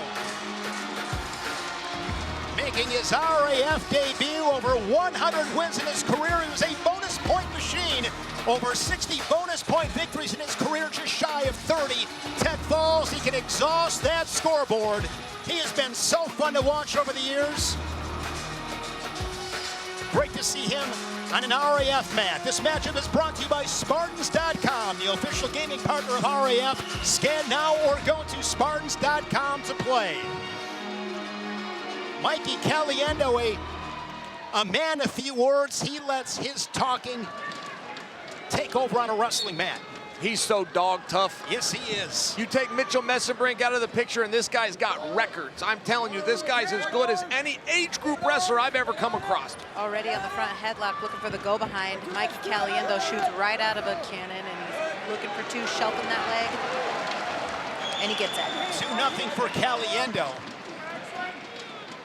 Another guy with a high pace. Scores a ton of points, scores points in bunches. Don't be shy. Yes, yes. Good start for the former Hawkeye, Mikey Caliendo. Still a Hawkeye, just out of eligibility. I might add that, Sparks. He is part of the Hawkeye Wrestling Club. Another shot there by Caliendo from Geneva, Illinois. Wrestled at Batavia High School, first state champ in school history. Went to North Dakota State, was an All-American in 2023, then went to Iowa. 4-time All-American in his career. He leads it 2-0. 55 seconds have passed here in this first period. And Khayitov was talking that trash at that press conference. What'd you say, yesterday. Khayitov? Well, if you do, you'll clean it up. Hey, Sport, he's coming. He's coming. Engage little Press more. conference was really good yesterday. Had a blast. Shot from Caliendo. Khayitov able to avoid. Look at Caliendo, though. He can wrestle. I mean, just think about Mitchell Messerbrink, but just think about that truly. He really is kind of a once-in-a-generation guy because Mitchell Messerbrink would have shot 15 times by now. How do you deal with a guy like that, Sparks? I never had to. Not with that pace. Not with that specific pace that Messerbrink brings. I saw something recently where Ben Askren did something with Mitchell Messerbrink to see what his lung capacity was, and it was off the charts. You saw that with Ben? Yes. Yeah, he beat the record. Ben was blown away by it. Short time. Messerbrink is a Askren wrestler, by the way. Caliendo leading it 3-0. Is he around here somewhere? I believe I saw John Messerbrink, Mitchell's dad. I'm assuming he'll be in the corner for Ben. An assistant coach from the Askren Wrestling Academy. 3-0 first period for Caliendo. But you can see how watching Mikey Caliendo, you can see where I would tie in Mitchell Messerbrink. You can't separate the two. What about the handshake refused around the world? That was so overblown, I Jale. agree. That was so overblown. That might be the most overblown thing in wrestling in the last 3 decades. Mikey Caliendo can tell you from experience, he's a classy young man. His hands I were love clean. Mikey Caliendo. That was ridiculous. His hands were that clean. was ridiculous. So let's set the stage. They wrestle against each other. They go to shake each other's hand, and Messerbrink would not tried to shake. shake his hand on the stand. Caliendo didn't shake his hand. Big deal. He already had shaken his hand a couple of times that day. He's fine. Here we go, second period.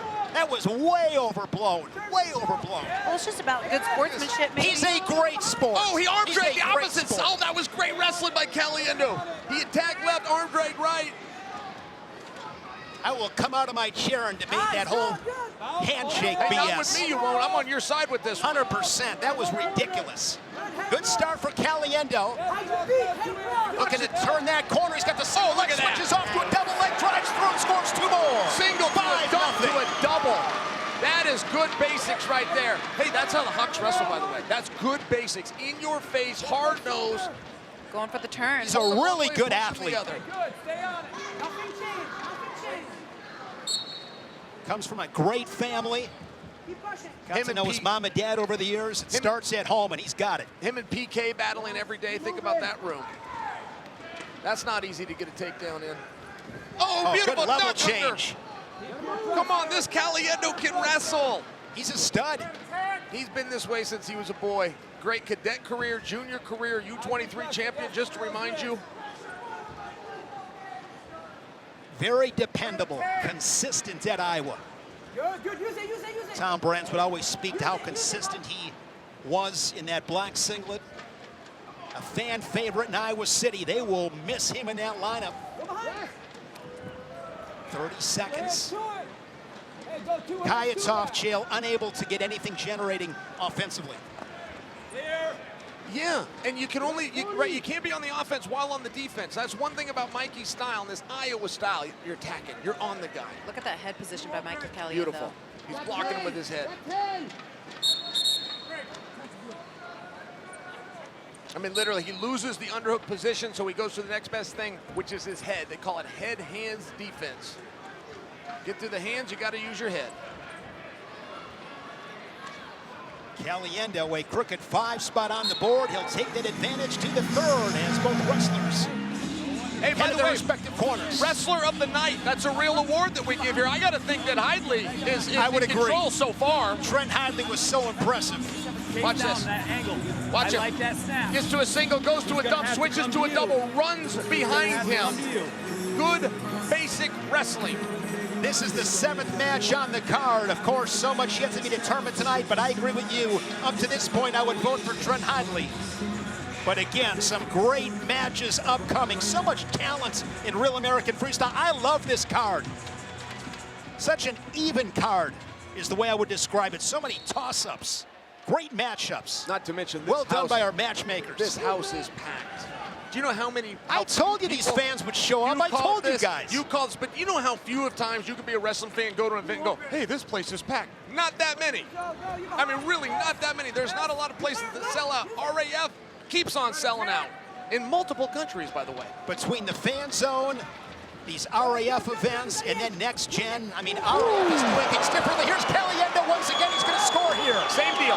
He comes to one leg. I call that a two-knee high crotch. He comes to one leg. Some people call it a head to an outside single, but then he runs. He runs his feet behind him to cover those hips. That was so slick. Picking Khayitov apart. 7-0. It's a high C. Khayitov back in his college days was under. College runner-up at Ellsworth. That's 3. But this is freestyle wrestling. Two-time National Junior College All-American. Khayitov. He's got work to do. Look at that slick ankle pick as Khayitov kicks away. Well, but please notice, Caliendo is a threat to both sides. Okay, he's under again. He's under again. Wow. So explosive.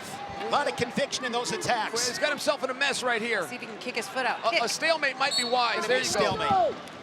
Please notice with Caliendo, though, he's ducking to one side. He's high crotching and head to the outside to another. He's ankle picking to the opposite leg. He's a double threat. He's a double attack here.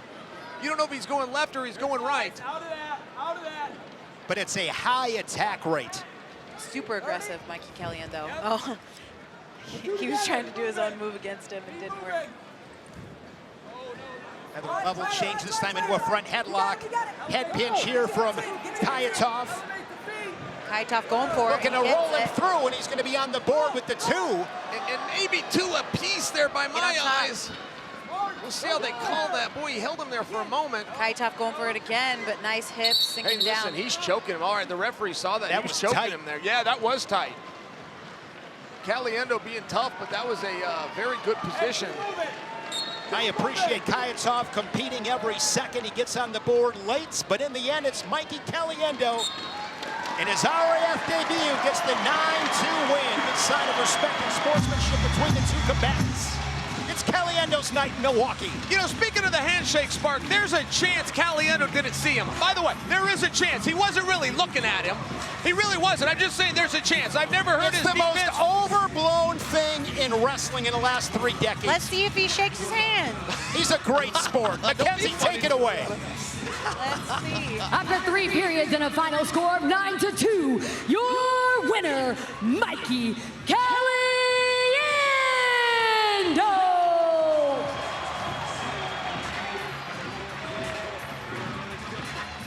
Fans having a fun night here at RAF11 as Mikey Caliendo gets the dub. There with Izzy Martinez. RAF fans, now's your chance to own the 2nd edition Ice Cold Series of Real American Freestyle Trading Cards for a limited time only. Save 20% on your order by using promo code RAF20 at checkout. Just scan the QR code now, use code RAF20, and start building your collection today. Don't wait. This exclusive offer won't last. Do you have any of the cards, guys? Yeah, my daughter got some over in Georgia. She was super stoked. All she wanted, though, was Helen's. And Kennedy wasn't there, so she didn't get to get a picture with her. But those cards are awesome, and I'm looking for these guys, actually, so they can sign mine. Yeah, look at these. Very cool. That was my son's favorite wrestler there. Kyle Dake just got covered by Hildebrand, and now Wyatt's coming over the top. How are they going to score this? Oh, my goodness, and Askren comes in. We got a battle royal going on here. I got to get myself some of those cards for sure. Still to come, our women's strawweight championship match. Lucia Yépez, the 2024 Olympic silver medalist, and Felicity Taylor, United States World Team member in 2025. Lucia Yépez has been so impressive. She has gone through the RAF competition like a knife through hot butter. She is something to see. Felicity Taylor, 5 times a national finalist in college, won a pair of national titles, one at McKendree University, and then one at the University of Iowa to close out her college career. a U23 World Team member on a couple of occasions.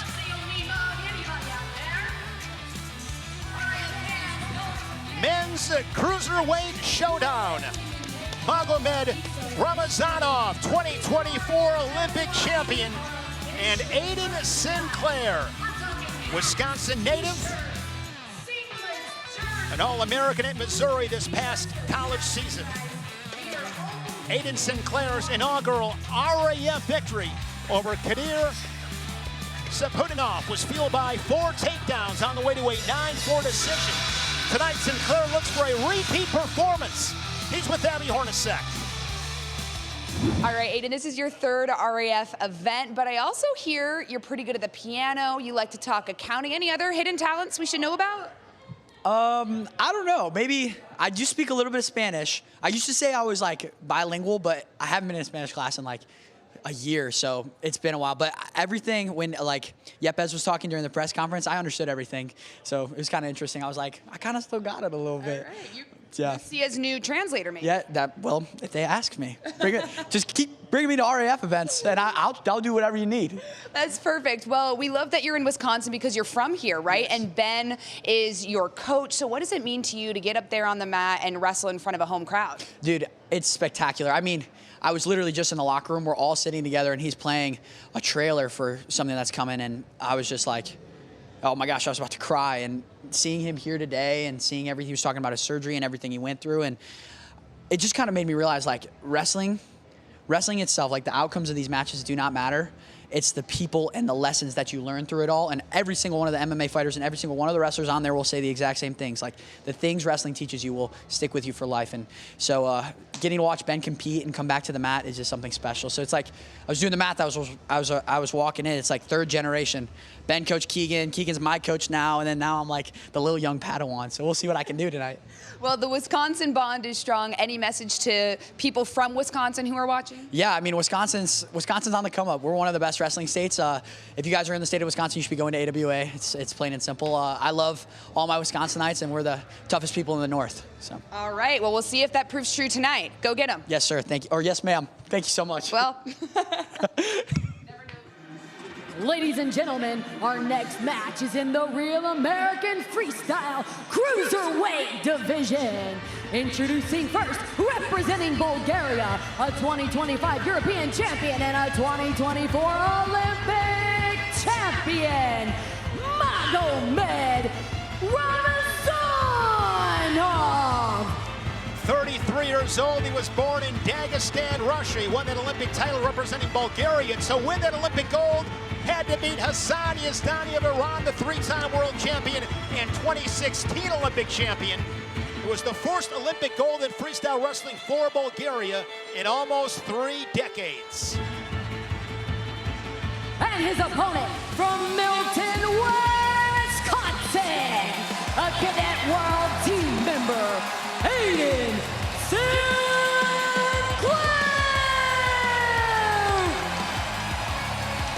20 years young. As you heard in that interview, he is oozing with wisdom. A man of many talents, always a smile on his face, has a lot of fun, great perspective, and he just loves to compete.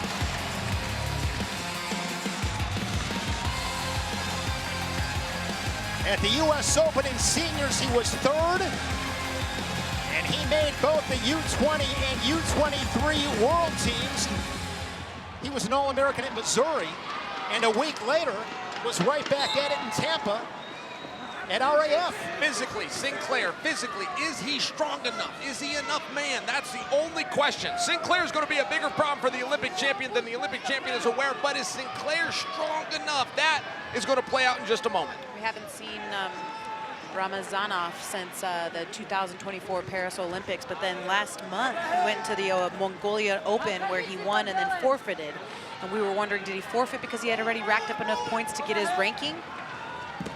Because he is the reigning champion. Speaking of those Paris Olympics, he is the one that in the semis defeated American Aaron Brooks. Little tie-in for our American audience here watching on Fox Nation. Yeah, and beat Yazdani for gold. Both of them. So Ramazanov on that shot clock. Hard snap there from Sinclair. Now you named him something, the something panda. What'd you name him? Red Panda. The No, Red Panda. I didn't name. I named him some. I named him like Iron Man. And then he was like, actually, my fight name is Red Panda. I see that. Yeah, which I get is it. definitely fitting. It's that red That's hair. right. And just a great steward for the sport of wrestling is Aiden fantastic. Sinclair. Just an amazing attitude, a can-do attitude. Just happy to be here, happy to wrestle, loves to compete. Saying when you're a senior competing at NCAAs, you're going to wish you were a freshman. Sinclair stepped out, so now it is tied 1 apiece as Ramazanov was unable to put points on the board within that 30-second window on the shot clock. 1-1, 25 seconds first period. Hard hand fight with these two guys. Fake there by Sinclair, goes back to that collar tie right side, bringing the head of Ramazanov down. Ramazanov came into the workout room. He did a private workout that I got exposure to. There was no coach. There so it he is. had it written down what he's going to do, and then he set a clock. When that clock, every time that buzzer went, he did everything on that list, which is self-discipline, and that's a hard thing to do. To push yourself when no one's watching is a hard thing to do. Thanks. Ramazanov has repped Russia, Romania, and Bulgaria 3 times. Russian Nationals bronze medalist Magomedov Ramazanov. Get a look at the crowd here in Milwaukee. Join the conversation. Light us up. Hashtag RAF11. Let's go. It is great to see Real American Freestyle all over social media. Appreciate the support from the wrestling fans, the fight fans. RAF has arrived. Ramazanov shooting right out of a cannon, but gets stuffed by Aiden Sinclair. 2 for Aiden. And what a reaction! I love that Ramazanov did that. I thought he did it perfectly. He's going to look and step over here. That's going to be 2. What hips? What? They called it dead. He did get his 2. Show that on the board. All right. Criteria. 3 apiece. Razamov's favor. Scoring those last points. RAF criteria. Ramazanov is whoever scored last. Did you see that he went for that gut wrench and Ramazanov jumped his hips over, grabbed him by the knee, and then landed in mount? It was incredible. Some USA chants here inside Panther Arena. Sinclair really good with his hands.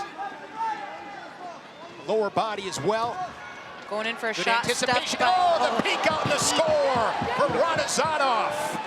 Just good wrestling right there. Good timing. So slick. Good explosion. I call that the peak from hell. He tried a gut wrench, no points. Solid parts here defense from Sinclair, and that'll bring us back to our feet. Speaking of that private workout I saw, so Giorgio and Arman came in both to get their own workout. So the Olympic champion without a word spoken goes in the middle. And the visual there is, without speaking, he's letting those guys know to get to each other, you come through me. And believe me, everybody stayed on their side. It was a very powerful visual because it was a visual straight from the jungle, right? This was jungle mentality. 3 different languages. They all spoke that language, though. And they did not come through it. Play him in his territory. He's like, I'm working out here. Officials letting them know to not lock fingers. Half a minute in this second period. The Big 12 champion, Aiden Sinclair, trailing at 5-3. And he's only down 2. There's still a lot of time left to get a score on the board. Yeah, that's right. No, he gets a takedown. He takes the lead even on criteria. Exactly. Love to see somebody score late inside the final 15 seconds. Those short time points are so big. I need his corner to start screaming at him to let him know. Oh, he's so... Let's go, Aiden. He's got Kendrick Maple and Dom Bradley in his corner. Think about Real American Freestyle, though. They're less than 1 year into this, and they've already got international Olympic champions coming here to compete. That is a shocking You missed it last week in Georgia. I felt so left out. Was so fun, and we're going across the pond once again, September 5th in Moscow, Russia. Here's a takedown. Aiden goes for 2. Goes for this gut here, and then you'll watch Ramazanov is going to grab him by the knee. He's going to reach down to the knee. Yep, that's how he uses to step over. That was so nice, and then lands right into mount. Beautiful job by Ramazanov. Vet move, man. And then peek from hell. There it is. That was really slick, super slick. Third period. Third and final. To your point, Chael, those Olympians over there in Georgia were saying what a great opportunity it is for Real American Freestyle to come to their country and give these wrestlers a place for them to put all their skills on the map. And I think that that's why it's gotten so much traction and just been a snowball going downhill. Helen Maroulis, Kyle Dake, and Kyle Snyder all defending their RAF championship belts. Of course, Snyder pinning Abdul-Rashid Sajalive in that rivalry. Aiden Sinclair, Chill, how does he get to the legs? How does he get his offense going? He's down by 2. Okay, so on his feet, he's given up a lot of underhooks. As long as the Olympic champ can come under him, he's gonna hold him up. That's one thing that he does real well. And then even in this position, you'll notice when Ramazanov is collar tying, he's then putting his head lower. Sinclair, rule number 1, you gotta get your head below your opponent before you can get to those legs. Maybe you can't do that right away, but that's what those level changes and those fake shots are all about. That's right. That's right. One motion, one elevation change will get your head in position, but to your point, Jules, I like it when there's a little bit more fakes, a little bit more of that John Smith, little up and down, you don't quite know what's coming. This is just a tiny bit telegraphed. And do you think it's about age? Do you think that he needs to believe in himself a little bit more and realize that he can get it done? He's just got to go for it, because once you go up against these Olympians, you're kind of like, ooh, the chips are already stacked against you. He's just been in so many big matches, and he competes so often. Loves the sport. It's a great opportunity for the young Aiden Sinclair. He's got 15 seconds. Can he steal it late? He's down by 2. He has to. Let's go, Aiden. Ramazanov maintaining that good position. Yeah, yes. Oh, what an underhook. Nicely done by Ramazanov. It was a little too late.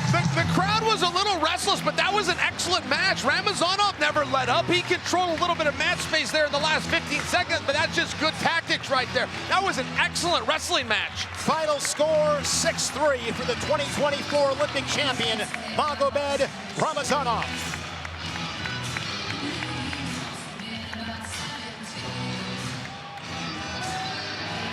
Back to McKenzie. After 3 periods and a final score of 6-3, your winner, Magomed Ramazanov.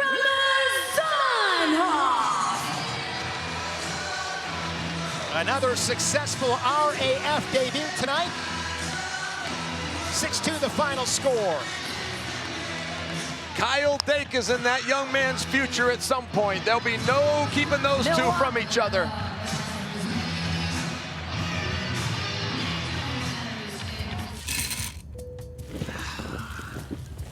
What is that?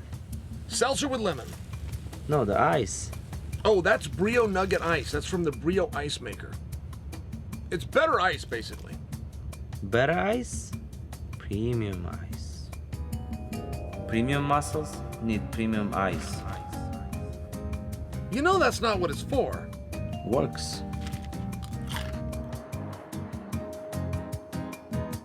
Arman Tsarukyan versus Colby Covington is going down. Arman, the rising superstar with explosive athleticism, relentless forward pressure, who has been dominating the RAF mat. Making his big challenge this veteran trash talker, Colby Covington, the experienced wrestler who thrives on pressure and mental warfare. Colby wins if he's able to slow this wrestling match down and use his veteran skills to control the action. But Arman, he becomes more dangerous the faster, more chaotic it gets. That's where the youth explosive turns into the nightmare for his opponent. This is Real American Freestyle. I'm gonna show them how us Americans do it. To be in shape, after match, no excuses. Get ready, because it's going down right now.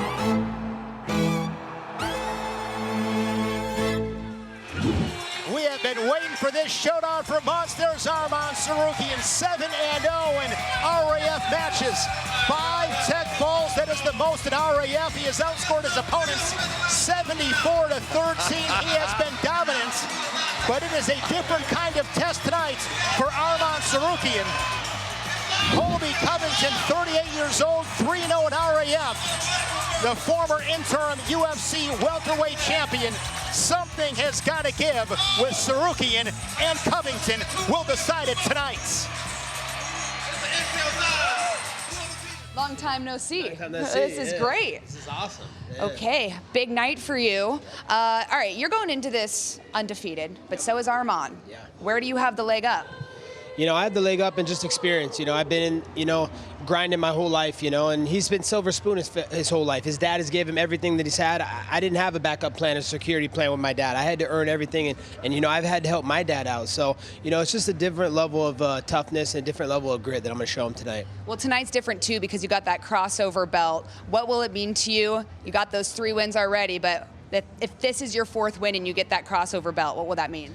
Yeah, that'd mean everything. It'd be one of the biggest accomplishments of my career, and I've had some big ones. I've been fortunate to win a world title in the UFC and bring it to Donald Trump in the Oval Office, at 1600 Pennsylvania Avenue. So I'm hoping to get this crossover belt and bring it back to 1600 Pennsylvania Avenue. All right, well, good luck, Colby. We'll see you out there. All right, thank you. Tsarukyan and Covington for the crossover cruiserweight championship belts. One of our 2 main events. But up next, it is a bantamweight showdown with Arman Tsarukyan, 1-0 in Real American Freestyle, the 2-time Olympian and 4-time world medalist. Also a 4-time European champion. And Ben Davino, he turns 20 next week, coming off a great season at Ohio State. The Big Ten Freshman of the Year, the Big Ten champion, and NCAA runner-up. Ben Davino has already accomplished much in his young career. That Big Ten title, that national runner-up finish this past season. Davino also has a U.S. Open win over current RAF bantamweight champion Austin DeSanto on his resume. Tonight, he steps onto the RAF stage for his Real American Freestyle debut. Yeah, absolutely. I mean, it's been awesome so far. A lot of love for the sport at this event, and there's just a ton of great athletes, coaches, stuff like that. I'm super excited to compete. I've had a great training camp leading up to it. Yeah, Arsen's a beast, so I'm super excited to compete against him. I've been working on just maybe watching some film, not too much. I don't like stressing that too much, but it's going to take all I got, and I'm excited to give it and put on a show for all the fans out there. Ladies and gentlemen, our next match is in the Real American Freestyle Bantamweight division. Introducing first from South Elgin, Illinois, a 2026 Senior Trials finalist and NCAA runner-up, Ben Davino. A 4-time Illinois State champion at St. Charles East High School, took that momentum to Columbus. He was fantastic for the Buckeyes and really good in freestyle as well. U.S. Open runner-up finish, Senior World Team Trials Challenge Series, lost to Chad's Forrest. Back in 2023, U17 World Team member. All kinds of pace from the young Ben Davino.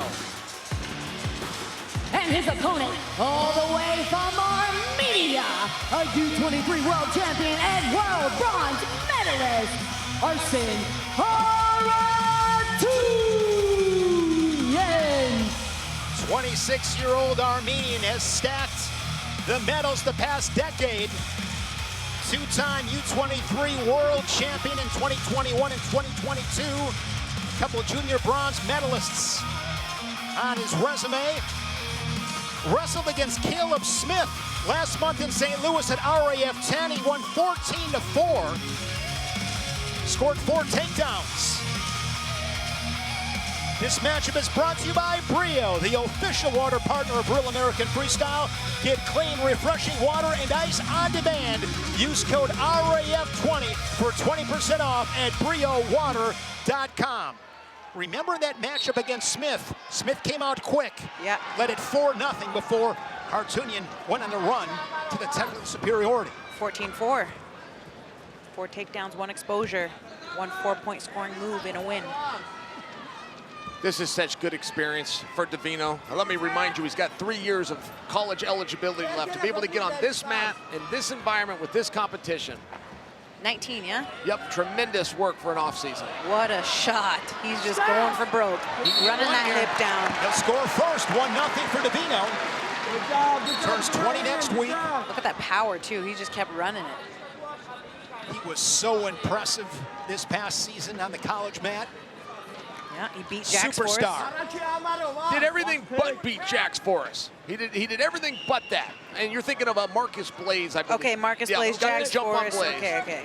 Now, Check out Arman Tsarukyan, guys. He's in the corner for Harutyunyan. And I believe, Jules, you pointed out to me he is wearing silk pajamas. He is, in fact, there's an expression about a rich man in silk pajamas. He's actually a rich man in silk pajamas. Is that what we're seeing with Arman Tsarukyan? I think he's trying to make a play on words. Like they say it's hard to work hard. Four. Wow. Oh, my goodness. Great freestyle for Ben Davino. Holy smokes. Ben Davino. 5-0. Good job, Ben. That is a big 4. Hard to work hard when you're waking up every day in silk pajamas. There's the expression, yep. Who's Davino got in his corner, Sparks? I can't quite tell. Tom Ryan is not over there, is he? No, I don't see Tom No Ryan. Coach Ryan, all right. Oh, no, there's one. Arman's in the corner for Harutyunyan. We got to get Arman that cheese head right here. I'm going to have to go run it over. He'll wear it, believe me. He's crazy enough. He'll put that on. Can we talk about this round Crowd robin? would go crazy. Can we talk about this round robin with Jax Force and Marcus Blaze and Ben Davino? Oh, please do. And don't leave out Aaron, by the way. Okay. Aaron Seidel out there at Virginia Tech. Where are these guys? We only see Ben so far.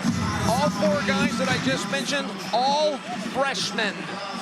2 of them true, 2 of them, but these guys are going to be battling it out for the next 3 years. Jack Forrest is more likely to win the NCAA title this year, which he did, than he is 3 years from now when these guys get used to him.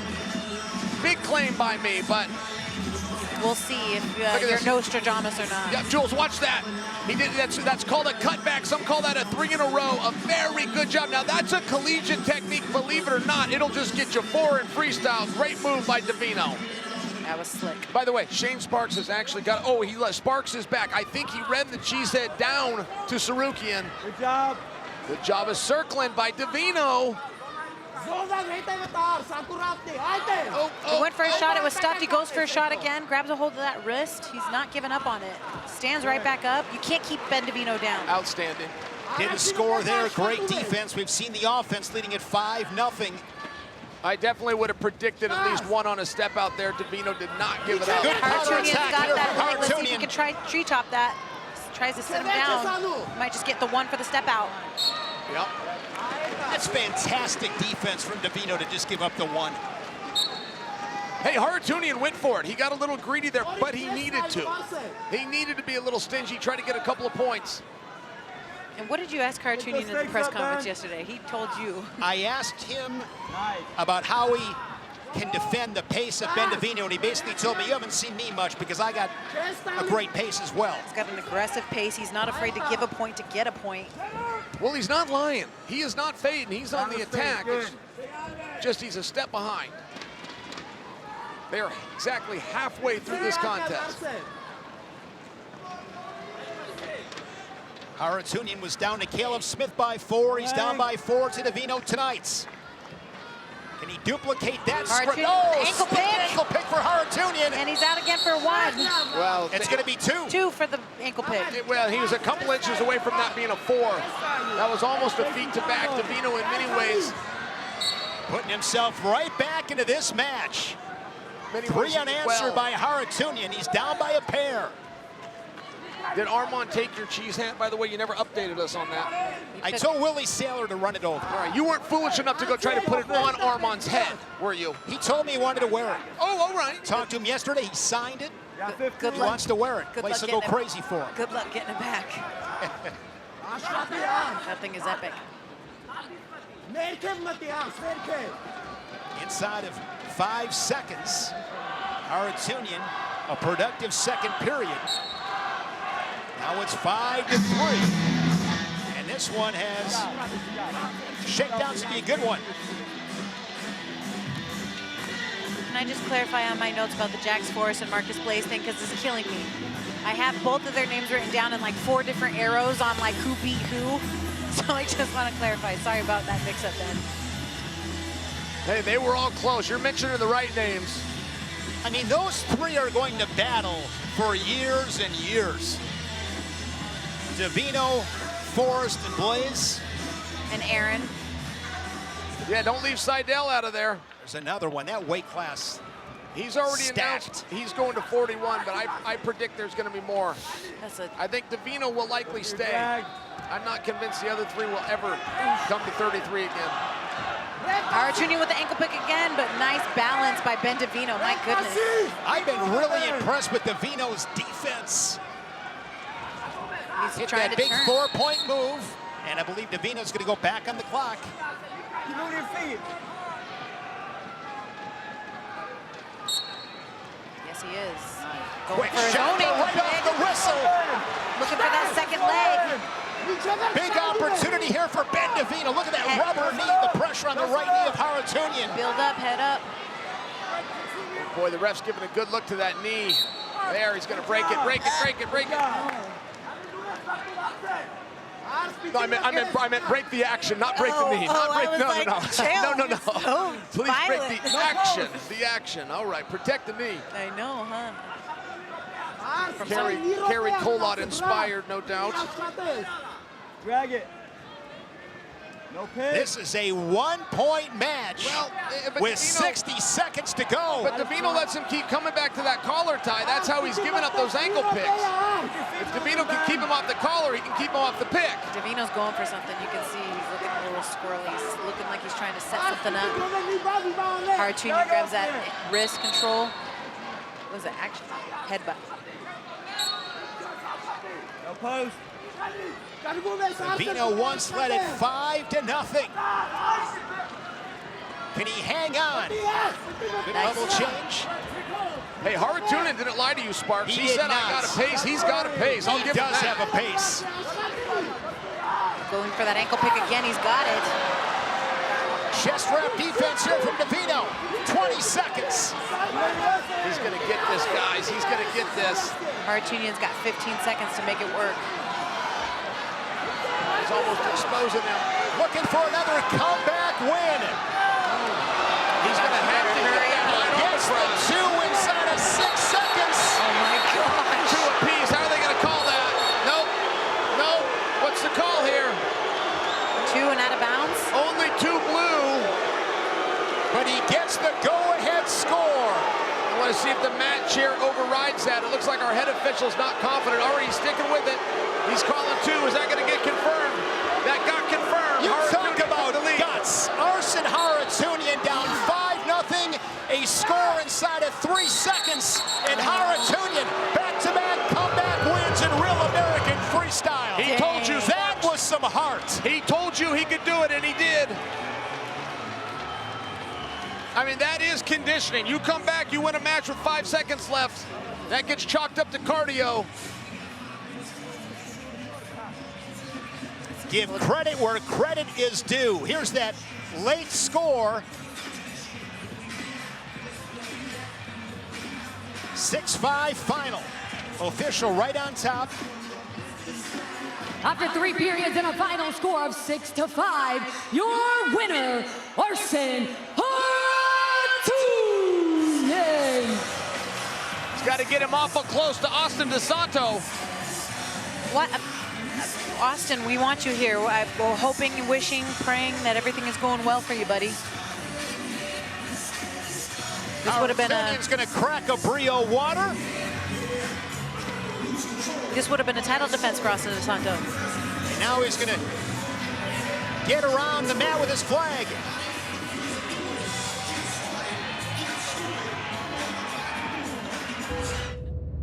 Tap water tasting a little off? It could be heavy metals, chlorine, or those pesky PFAS compounds. Sounds like a job for Brio. Brio captures pollutants. What's happening? And filters them out. Ah, that's better. That was a bit of an extreme reaction. Tonight, the return of funky Ben Askren, 2-time Dan Hodge Trophy winner, 2008 Olympian, won a pair of national titles at Missouri, was a 4-time finalist. One of the all-time greats. Special night last night. We know he can wrestle, but can he pitch? There's Matt Erickson, the Brewers' third base coach. Ben Askren throwing out the first pitch of the Brewer game last night. It was good luck as the Brewers knocked off the Marlins. A man of the people, funky Ben Askren. Standing in his way tonight is Belal Muhammad. Remember the name, the former UFC welterweight champion of the world.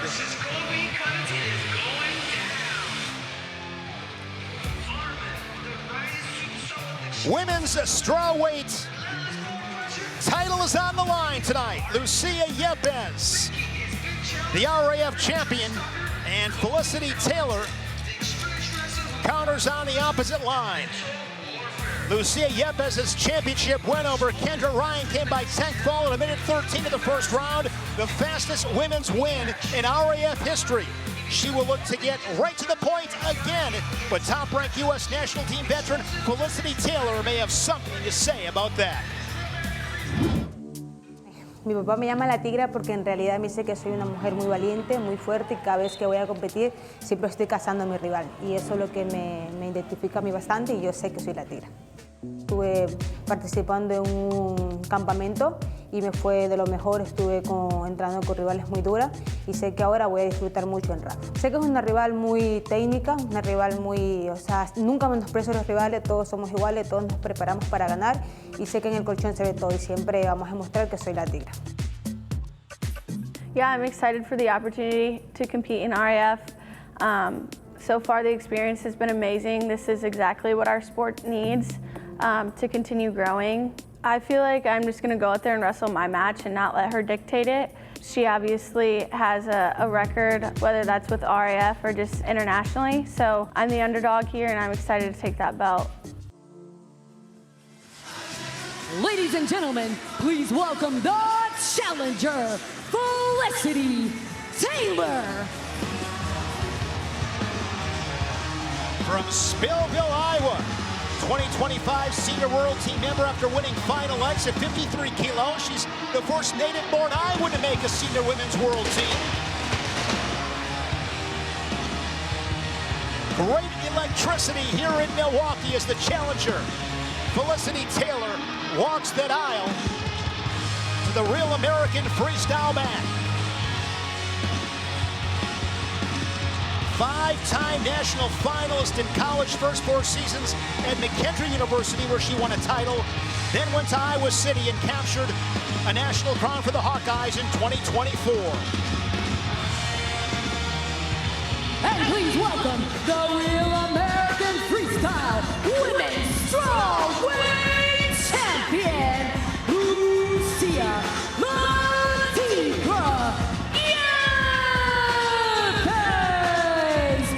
Lucia Yépez, the champion in Real American Freestyle, 3-0 in RAF. She has outscored her opponents 31-4. So dominant, the 2-time Olympian representing Ecuador, the 2024 Olympic silver medalist in Paris. And I'll tell you what, she has gotten my attention here in Real American Freestyle with the championship introductions.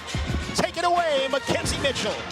Our next match is scheduled for 3 periods and is for the Real American Freestyle Women's Strawweight Championship. Introducing first the challenger, wrestling out of the red corner from Spillville, Iowa, a 2025 World Team member, a 5-time NCAA finalist, and a 2-time NCAA champion, Felicity Taylor.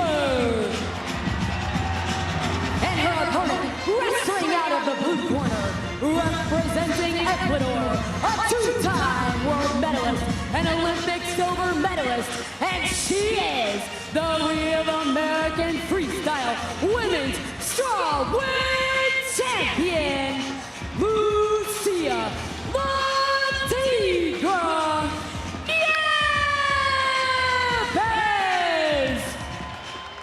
The 25-year-old from Mocache, Ecuador, La Tigre, Lucia Yépez. What impresses you most, Juliana, about what she brings to the stage? What impresses me is the way that she's built, the way that she wrestles, the way that she carries herself just as a woman, and as a woman representing the sport of wrestling. Lucia Yépez is an absolute phenom. Title match. Title match does mean one thing for everybody watching and for you two, which is the challenge brick is at play. So slightly different if we have a contention within the rules. 10 Working seconds. on a high gut. Rolls her through for 2. Just like that, it's 4-0. It doesn't take her long to put the points on the board. 27 seconds in, she's up 4-0. The 4-time Pan American champion. I think it was maybe maybe like 7 or 8 seconds in, and she was already on a shot. And then when the 10 seconds went in, she already had 2. 10 seconds. Motion. Come on, girl. Come on. That's intimidating. Yépez's pace is intimidating. Gets to a leg once again. Good job, Taylor. Taylor able to square up that time. Good defense. Going for her own. Nicely done by Felicity Taylor, but rolling her through is Lucia Yépez, but she's grabbing that inside knee. Felicity Taylor doing the right things. Wow, Yépez going to come out with this one. I thought Taylor was going to reverse that. Yépez still thinking crotch lift here. She wants this. What a scramble. 2 confirmed for Yépez, now 6-0 in this first period. Just need 2 more rolls, and that's a tech. That's a fall. Just has amazing body control. She's got a lot of freestyle experience, too. And Yépez looks like she wants to be here, by the way. I mean, she doesn't look nervous, right? You think all wrestlers want to be here? No, not necessarily. They like the lifestyle, they get into the sport, but the match can be very stressful. Yépez appears to really like what she does. She is on the hunt. Oh, and she has such a great attitude towards it. She's happy. She's always carrying herself with a smile, except when she's about to wrestle your face off. Taylor's got a good limp leg, by the way. Taylor's a good wrestler. She's just giving up some points here. See her back on the offense. Training at Big Game Wrestling Club at North Liberty, Iowa. I want to see Taylor kind of have a, like, I'm not taking your crap kind of attitude. Taylor's best attacks come with her head to the outside to the right leg. Yépez is leading that leg, so Taylor just needs to give a little pull, change elevation, get back down there on the attacks. 3 separate 2-point scores for Lucia Yépez, the RAF Women's Strawweight Champion. Good start in her title defense.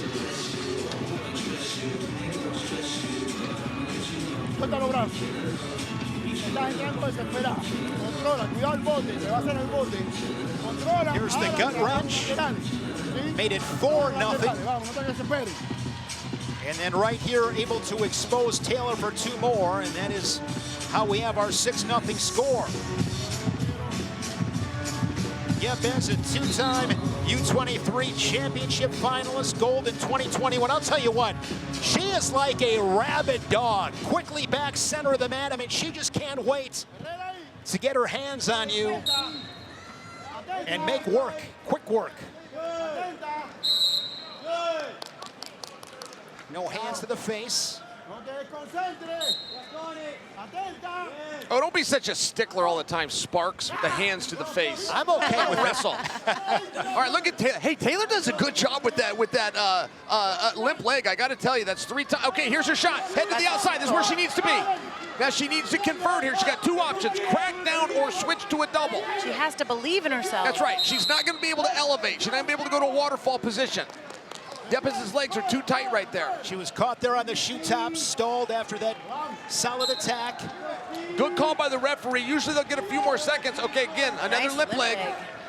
These two are getting after it as Yépez scores again, 8-0. High chest lock is her favorite attack from this position. She's locking her hands high on the chest. She's 1 turn away from calling this a day. Looking for her 3rd consecutive technical superiority here in Real American Freestyle. Boy, we got good refs here, by the way. They keep the action going. Our refs know what they're looking at. No reason to waste time. Back to their feet and off we go. I feel like this is the first person that we've seen actually give Yépez a little bit of a hard time, no? Everest Slaydecker back at RAF6. Good match. It was a 10-3 final. And this one is over. 10-0 technical superiority. Now 4-0 in Real American Freestyle. And still your women's strawweight champion, Lucia Yépez, El Tigre. She is an absolute beast. Take a look at this last takedown. Felicity goes in for a shot. Big Throws it underhook. by. Throws by. Cannot do anything with that wizard down, and Yépez takes her back for 2. That's all she wrote, folks. Has now outscored her opponents 41-4. She has given up 1 point in her last 3 RAF matches. The match is over with 56 seconds remaining in round number 2. Your winner by technical fall, and still the Real American Freestyle Women's Strawweight Champion, Lucia Tigra Yépez. Here to present the championship belt, Nick Hogan. Her dominance continues. Lucia Yépez, a force to be reckoned with in RAF. 1 year ago, RAF held its first ever event in Cleveland. Coming up on August 22nd, we're coming back for our 1-year anniversary show. For a limited time, buy 1 ticket, get 1 free. That's right, buy 1 ticket, get 1 free. Scan the QR code now and secure your seats before this offer ends. Of course, in Cleveland, Jordan Burroughs making his RAF debut, the 6-time world champion, the Olympic champion. One of the all-time greats, Jordan Burroughs. Don't miss it. What is that? Oh, that's Brio Nugget Ice. That's from the Brio Ice Maker. Premium muscles need premium ice. You know that's not what it's for. Works.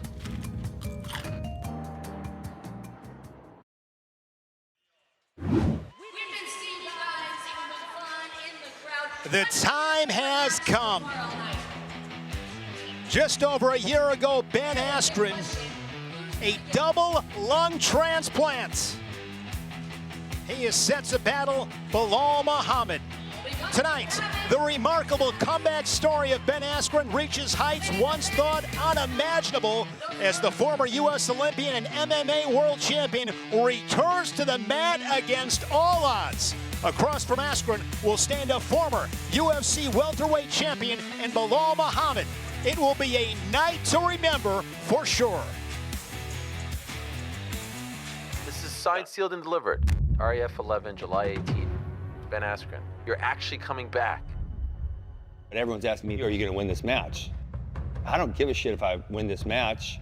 I couldn't walk last year. And so for me, just coming this far is a win. In the wrestling world, Ben has the accolades, right? People know who Ben is. He has the respect of all the wrestlers, even all the MMA fighters in the world. Like, you wanna see the Rocky story, the comeback story of Ben Askren. Oh, and I want to compete hard, and if I win, I win, and if I lose, I lose. And the message I give to my athletes all the time is step out there, show up, give your best effort. The body will go where the mind will take it. And I think fighters and wrestlers, they have the strongest minds. I'm gonna have to wrestle a very specific style for a few different reasons. That doesn't mean I can't be unique in my own way still. Yeah, it's an honor to be on the mat with Ben. It would be an amazing story for him to get his win, but for me, I'm looking at, all right, I beat Ben, then I get Colby next. Somebody I hate, somebody I dislike, somebody that I want to slap around. So that'll just make it that much sweeter. But it doesn't come unless I get this win here. I hope he's trying to win. I hope he's trying his best. Even in my everyday life, I don't really want people to treat me differently because of what I've been through. I'm gonna cheer for Ben Askren, but I'm also gonna beat Ben Askren. It's still gonna be a winning story for Ben Askren though, right? He made it to the mat. But for me, to get my first victory, it's just gonna be the first rung on a ladder that I'm gonna climb to get to the top. We don't take the elevator, we're taking the stairs. Life is meant to be a struggle. Life is gonna bring you adversity, and the way you address it and the way you handle it is gonna impact how your life looks. I wanna tell Ben, thank you. Thank you for inspiring the next generation, showing them what's possible. I think the lesson I want people to take away is that they're more powerful than they think they are. They think, oh, Ben Askren's different. Look what he did. You can do that too.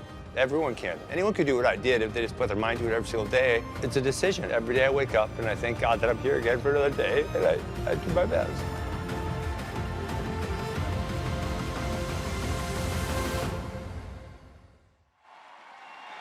It's time for your first main event.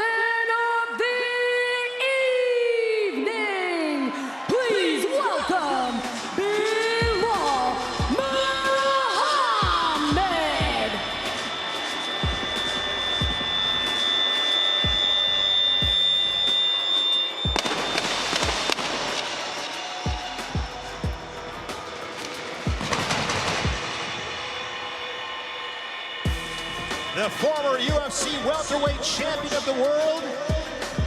Just turned 38 this month, Belal Muhammad.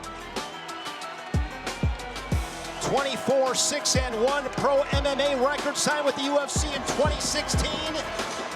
15 wins in the UFC, including an 11-fight unbeaten streak from April 19 to May of 2025. He lost an RAF4 against David Carr.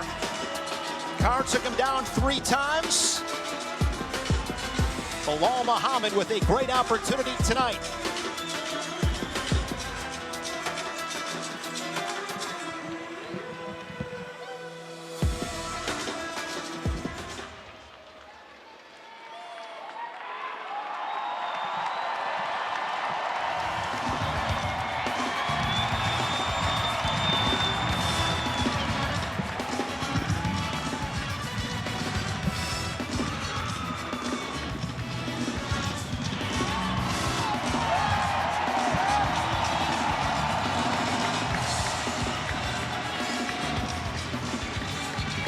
Wow.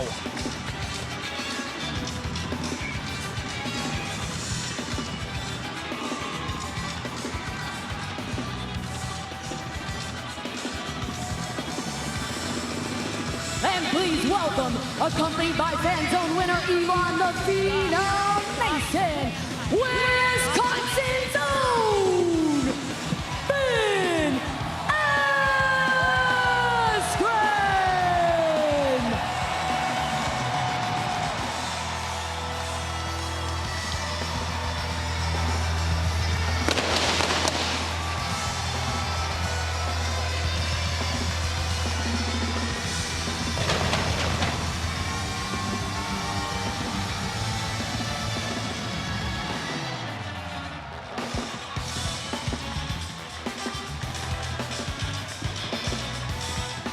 Ben Askren taking it all in. His wife, Amy, I can only imagine the thoughts going through the mind of the birthday boy, Ben Askren, 42 years old today.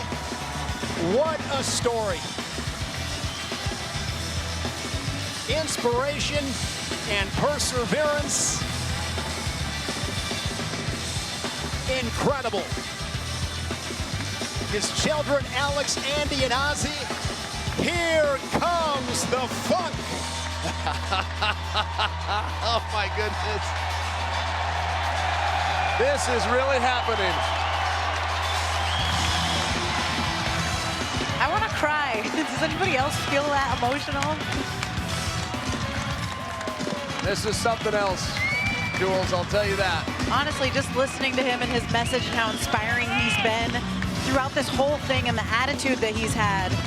He's an absolute inspiration just making it on the mat here tonight. Win, lose, or draw, doesn't matter what happens. Ben Askren is an absolute legend, a hero, an inspiration. And with main event introductions once again, let's send it to Mackenzie Mitchell.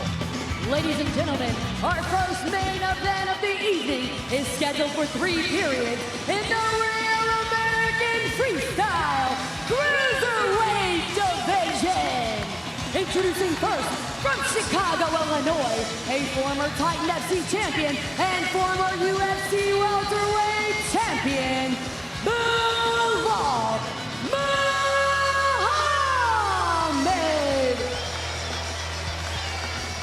And his opponent, from Harlan, Wisconsin, a 2-time Dan Hodge Trophy winner and a 2008 Olympian, Ben Askren!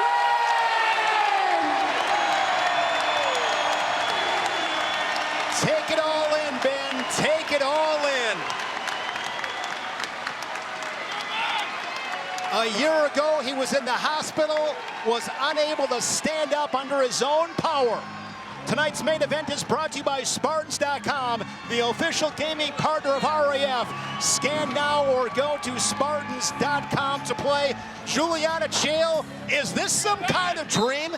This is why I came to Milwaukee, just so you know.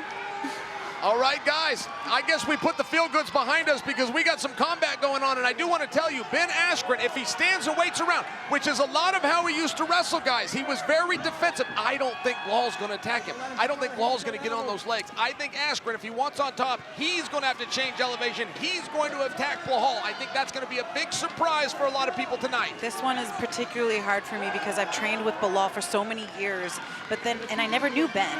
But then when he was the first athlete signed to RAF, Chad sent me to Ben's house, and he gave me like 5 hours of his time, and I'm like, how can you not like this guy? So for me, it's like, oh, my two friends are wrestling against each other. This is heartbreaking to watch.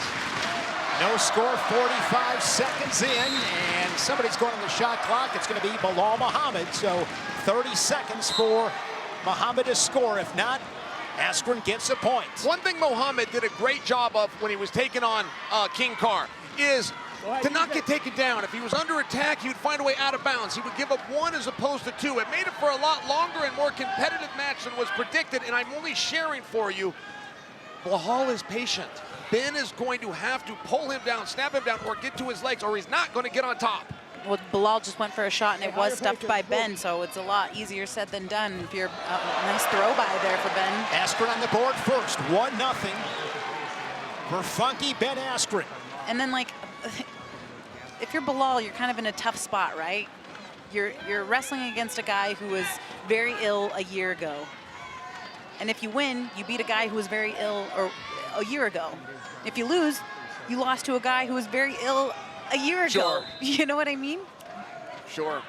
No, and I give Belal so much credit. This is a former world champion, and tonight doesn't happen without him. Right. Unless he steps forward and says, yes, I will compete, I will do it. If he doesn't do that, we're not here. And Belal's so competitive. He's the kind of guy that will like try to beat his grandma at checkers. You know, he doesn't care. He's a competitor. He came to win, no question. He said he likes Ben Askren so much. Admiration for Ben Askren. He said he wants to beat Askren so he can slap a guy that he doesn't like in Colby Covington. Absolutely. I don't know if any of you guys tuned into the press conference yesterday, but unnecessary roughness from Colby Covington, taking shots below the belt. Ooh, I was so angry. I like Colby, you know, but I'm like, Belal's my friend. You see the corner, that is his brother Max Askren to your right, and also John Messenbrink. You don't need to go for it, but part of the Askren Wrestling Academies here in Wisconsin. Hey, and that shot clock, by the way, while it might feel good right now for one of these guys, that shot clock can come back and bite you. I mean, if we see the same thing in this round that we saw in the first, we're going to go into the third 1-1 favor Muhammad. So it's the same thing, but who got it second?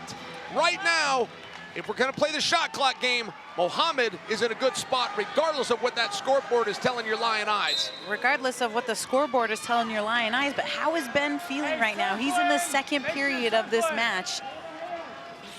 What's going through his head? What do you think, Shane? I can only imagine. I mean, the victory is the perseverance. It's the journey. He's already won. There's a shot from Muhammad. That was a nice shot, but it was stuffed. He's got to keep that continuation going. He's got to keep running the feet. He can't stop. Ben Askren at one time, guys. Let me just, sorry, Chair. There's one.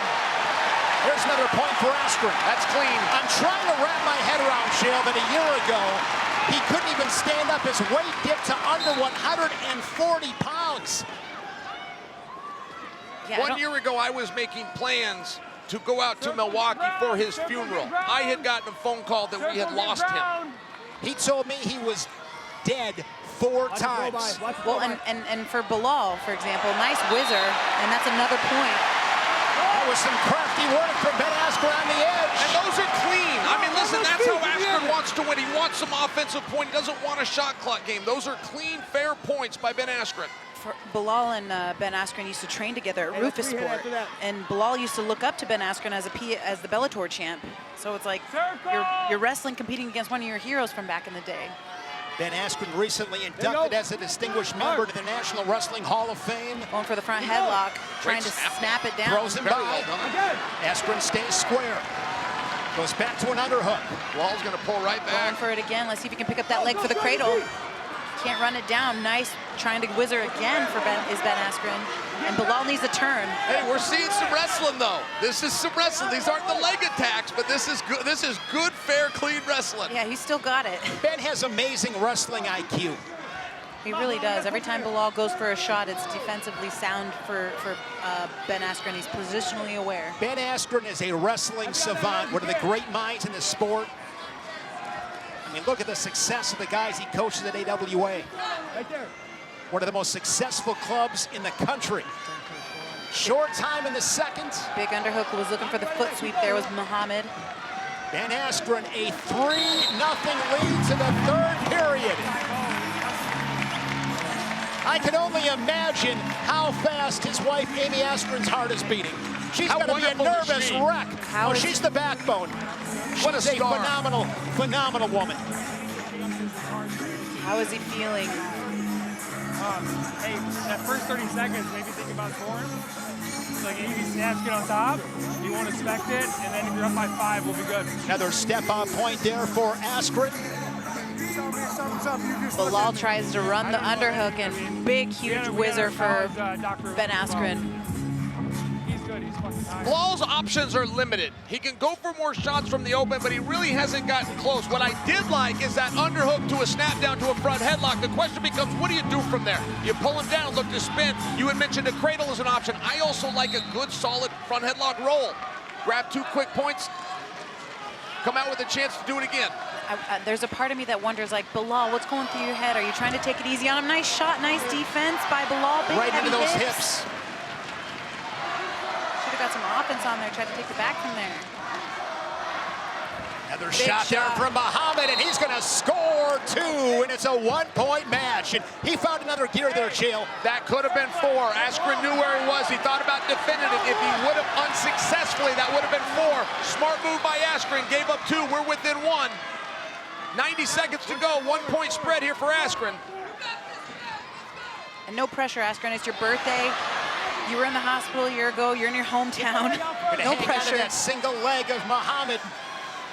He's sitting on his knees here, which generally would be bad, but Askren actually has some offense from here. Askren, this is why they call him funky. For stuff, they called it dead. I wanted to see that play out just a little bit. Maybe a little bit of a birthday gift right there. 1-point match. 1:05 to go. Ben Askren, his triumphant return. Ben going for a big shot, stuffed by Belal, looking for the go-behind, and he gets it. That's 2 for Belal Muhammad. Second score for Muhammad this period, and he leads it 4-3, working on a gut wrench. Looking for that gut. Again, with real American freestyle criteria, last point wins criteria. So Askren, even though he's given up a pair of 2-point moves, if he can score and tie it at 4 by way of last point, he'd be the leader. Nice single leg attempt, nice defense by Ben Askren. Down to 30 seconds. Big underhook for Belal.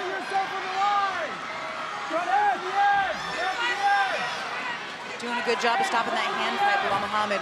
Big shot for Ben Askren. He's right on, though, right into those hips. Now he's extended. He's going for That's right. the He 2. needs to not stay. He needs to not stay down here. Ben's got to work his way up. He can turn this into a low single if he gets his head inside. Got that crossface in front of Ben Askren, trying to get rid of that leg. Challenge break comes in from the corner of Ben Askren as 2 was confirmed for Muhammad. So the score is 6-3, but that challenge break came in. Well, we can take the 2 back. I think we still have resolution here. 6-3, Ben Askren. What a story. As this crowd comes to their feet, Muhammad raises the hand of the Olympian, one of the all-time greats. A truly remarkable human being, Ben Askren.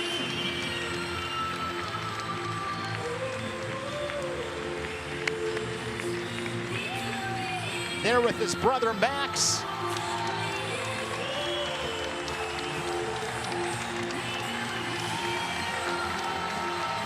I can only imagine how proud his family is, and all of us that have had the honor to be associated with Funky Ben Askren.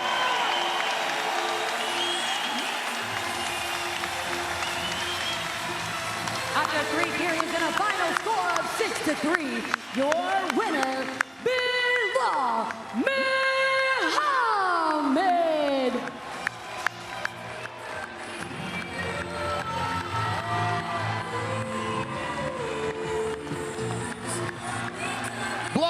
please, please, tonight does not happen if you did not show up. You've got to be going through a lot of emotions right now. Wonderful job, but could you just tell us, how are you feeling sharing that moment with Ben Askren? Honestly, it's surreal, man. Guys, it's Ben's birthday. He came back from death. This guy is a legend, please. There should be a standing ovation. Everybody should be on their feet. To be able to do what he's doing right now, he's changing lives. I know, he changed my life. I'm at home ready to quit. I'm tired, I'm sore, I'm on losses. But I look at Ben still fighting every single day. And it's showing, man, life is precious. That's the most important thing. Every day you have a new day of sunlight. That's a new day to live, a new day to fight. Go after it, bro. Blah, you are a true champion, and I hope you feel a tremendous amount of honor tonight. Congratulations, and thank you for your participation, Blah.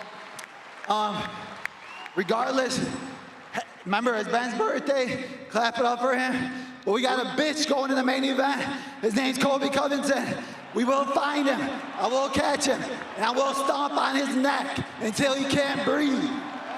Belal Muhammad. Belal, before I go to Ben. 2 seconds.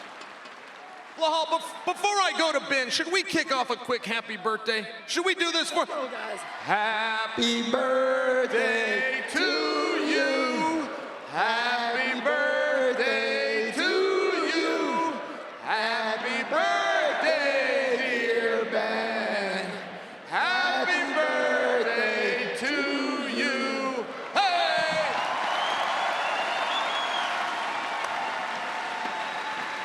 Welcome home, my friend. The microphone is yours. Oh man, I get tired real fast these days. Lungs hurt, but the thing that fails me is my legs. They give out. I tried hard as I could in third period. My legs wouldn't carry me any longer. And for sure my last time out on the mat. And I love you guys. I really do. From my heart.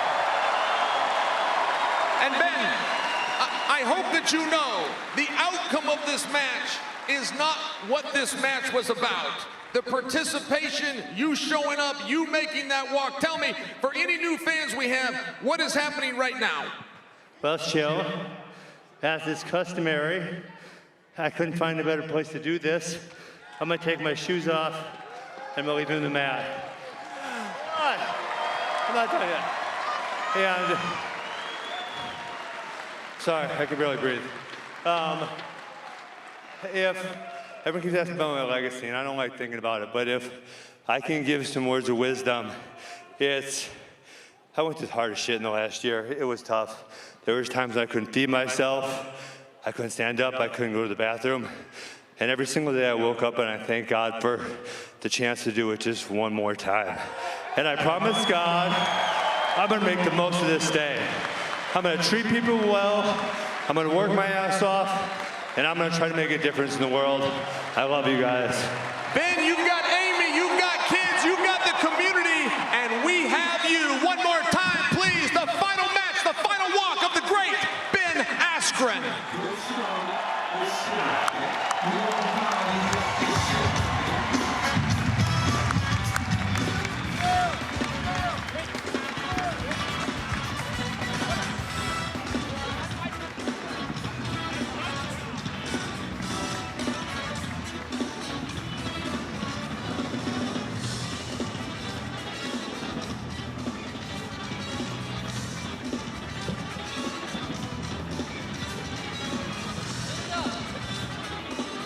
Ben Askren making his final walk off the wrestling mat with his lovely family. I am so proud to be here with you guys. I am so proud to be part of Real American Freestyle. I never thought I would witness something like that.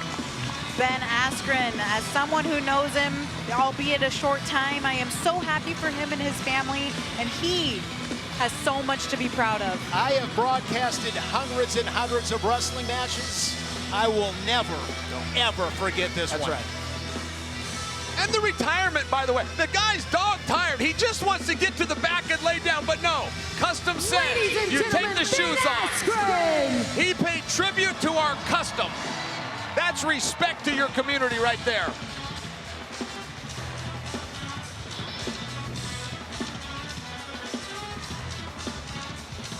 Coming up, our final main event of the evening, we will have a brand new Real American Freestyle. Our second main event, a pair of Real American Freestyle undefeateds in Arman Tsarukyan and Colby Covington. Just based on sheer numbers alone, no two RAF wrestlers deserve a world title shot more. The names of Arman Tsarukyan and Colby Covington are littered throughout the RAF record book, covering at least 10 major categories. The time now has come for two forces of nature to collide and meet on the RAF mat. When Arman Tsarukyan came to RAF, he didn't come to make noise. He came to make a statement. And ever since, he's backed it up. Arman Tsarukyan is that guy. This was not supposed to happen, not this way. Elite wrestling, relentless pressure. The kind of composure that rarely changes until you give him a reason. This match is over, and it has all broken loose. There were moments that tested his patience, moments where emotion took over, but every challenge left him stronger, more confident, and more dangerous. Because the fire that can pull an athlete off course can also make him impossible to stop. Who do you think would have been a tougher matchup for you? Nobody. Now comes Colby Covington. He's had plenty to say. I'm gonna shatter you, Arman. Now he has to back it up. Everything Arman has accomplished in RAF has been earned. One performance, one victory at a time. This isn't about proving he belongs. That question's already been answered. This is about proving how far. He's the younger competitor. He's giving up size, but he isn't giving up belief. And if Colby thinks words are enough to shake him, he may be about to find out otherwise. The talking's over. Now it's time for battle. Arman coming out saying he's the face of RAF, this, that, acting like he's a big shot. Dude, he's been having these hand-picked, very carefully selected matches to get his hand raised, fighting guys that are 30 pounds lighter than him. But now he's gonna get the top of the food chain, Colby Covington, and it's not gonna be easy for him. Let's go! I'm sharper than ever for this match. I've never been so motivated to be someone in my life as I am to be Arman. Because he's a spoiled little brat. His dad's got a lot of money. He's giving him everything in life. The best trainers, the best coaches, the best accommodations. Oh, you want a Bentley? Oh, here you go. Daddy will give it to you. Oh, you want a Rolex? Oh, Daddy will give it to you. You want a private jet? Oh, Daddy will give it to you. Well, guess what Daddy won't help you with, Arman? Daddy's not gonna be able to help you from what I do to your ego. I'm gonna shatter you, Arman. He's not self-made like me. And when you're not self-made, it's different. You don't have the grit, and he's gonna find that out on the RAF mat. 6 minutes with me, I'm gonna humble him real quick. I have a big chip on my shoulder right now that I want to remain undefeated. You can tell Arman's whole shtick is to get clicks, to get virality, to be famous on the internet. He thinks he's a macho man. I got all these followers, this and that. That doesn't define who you are, and that's not how you're gonna be defined at the end of your career. He's just a selfish Armenian man, and all he cares about is himself and his own business. He doesn't care about RAF and growing this sport of wrestling. When I looked in Arman's eyes, I see a little bit of doubt, and I see a guy that's unsure of himself. I'm just gonna remind him that you don't come to American soil without being ready to get beat up by an American. I'm gonna break his will, and the fans will be able to decide who's the face of this company. This is truly the reinvention of Colby Covington.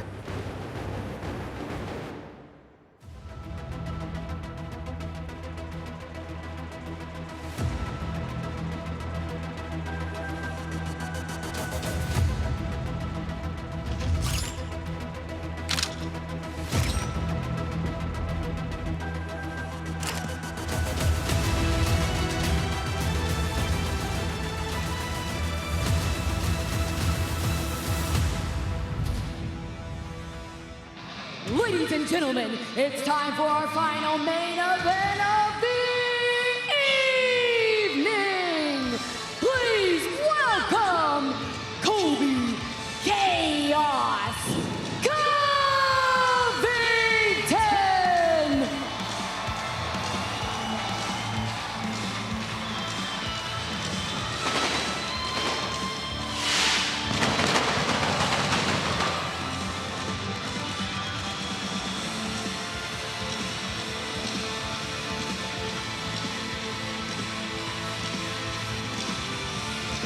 With an American flag draped around his shoulders, Colby Chaos Covington, 38 years old. The former interim UFC welterweight champion. He's 3-0 in Real American Freestyle. Coming off a 5-4 win over Chris Weidman at RAF9 in Dallas. He was down 4-2 after the first period, came back and got the W.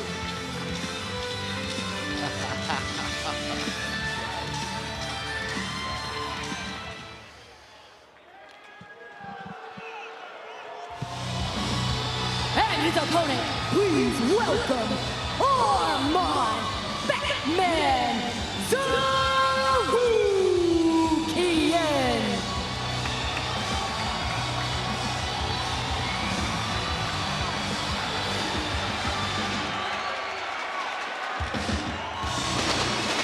And look at Arman Tsarukyan rocking that cheesehead. Here in Wisconsin, the land of cheese, beer, and brats. Oh, Sparks, I'm glad your little vision came true.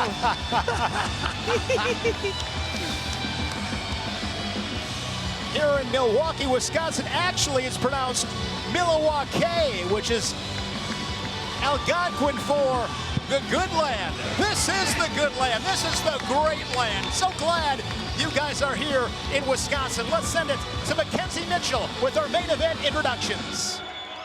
Our final main event of the evening is scheduled for 3 periods and is for the inaugural Real American Freestyle Cruiserweight Crossover Championship. Introducing first, wrestling out of the red corner from Miami, Florida, an NCAA All-American and a former UFC welterweight champion, Colby Chaos Covington. And his opponent, wrestling out of the blue corner, wrestling out of Milwaukee, Wisconsin, he is UFC's #1 lightweight contender, Arman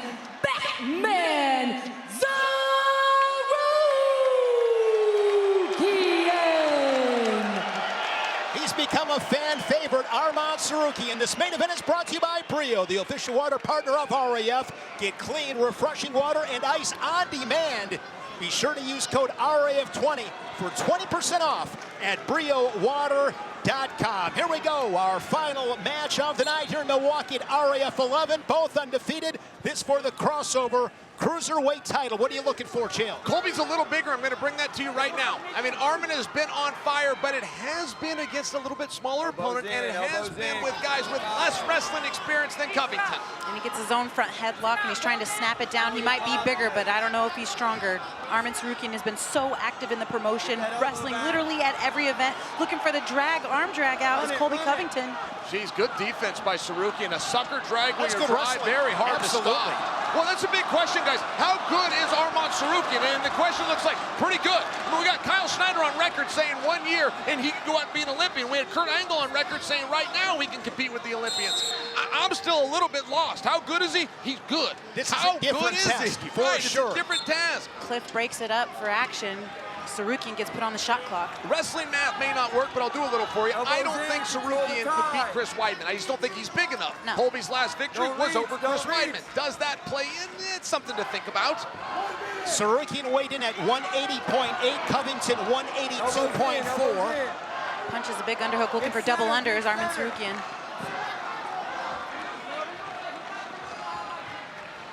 Real similar in size, Sparks. That surprises me. Front headlock, looking to Just snap it looking down, at him, and I he just gets feel it. like Colby's bigger. All right, same position that he just sucker dragged in. Covington leading at 1-0. Tsarukyan unable to score on that 30-second shot clock. Just over a half minute remaining in this main event.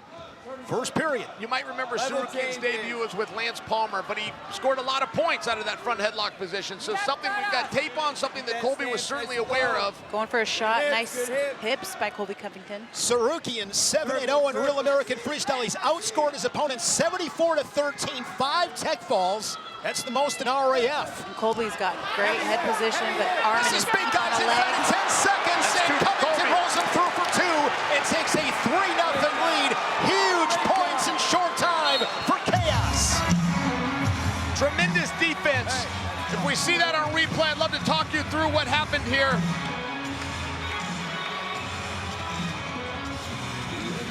Notice this on the replay. Colby's going to snap. Tsarukyan's going to use that as a way to get to a head to the outside single. Now watch Colby. He wraps the waist and he's going to come to the near ankle and just push that shoe through. Coming out on top. Arman wanted to do like a 2-2 situation, but Colby's momentum took him through. 2 points Covington, 1 point shot clock, 3-0 lead for Chaos. We want to hear from you. Join the conversation on social media. Be sure to use the hashtag RAF11. Arman Tsarukyan in unfamiliar territory is that young fan with the gun show. He's down 3-0.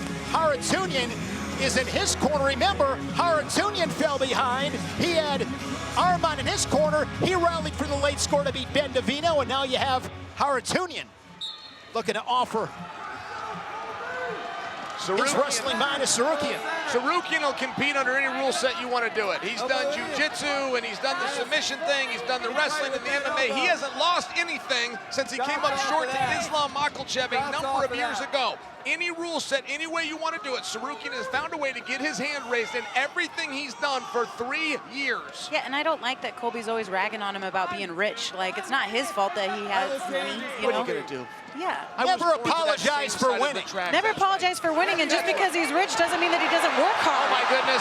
And he's gonna score here. Yeah, well, he wanted 4.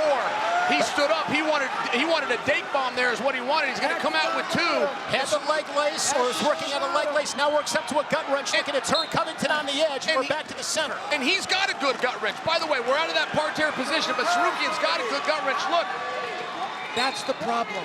That's the problem with Tsarukyan. He stays in position. He never beats himself. He goes the entire time. Those are all qualities that Colby has.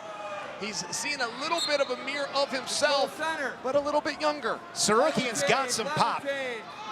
Down by 1, halfway through the second period. Every time he goes for that 2-on-1 Russian, Colby just goes right over his head on the front headlock. The good news for Colby is we haven't seen Colby's offense yet. Here we go. Darts in on a single leg. Spins out, Arman trying to go for out. And Colby just spins like a crocodile. Covington in position to score here. Hold on to that leg. Way to face him, Arman. Good going for his own between drag. those two. Fun wrestling. Wow, these boys are wrestling now. He doesn't. That was a good scrap. Yeah, this isn't 2 MMA fighters. These are 2 wrestlers right now. Inside, inside. Circle. Covington scored late in the first period. Now we're late in the second. Don't hang. Don't hang there. Yes, yes. Level change and pass. And Lance Palmer in the corner of Colby Covington. He got beat by Arman, and now he's working for Colby. Arman extended underneath. Covington in the final seconds of the period. And he gets the 2. In the first period and the second period, Covington scoring late. That has been the difference, and he's up 5-2. We got a fun round coming up now. We got a fun round. Neither one of these guys has given this thing up. Great job on his shots. You're making him shoot from far away, right? There's Lance, the Party Palmer, giving Colby his advice for what he has to do to keep the lead and win this match, become the cruiserweight champion of Real American Freestyle.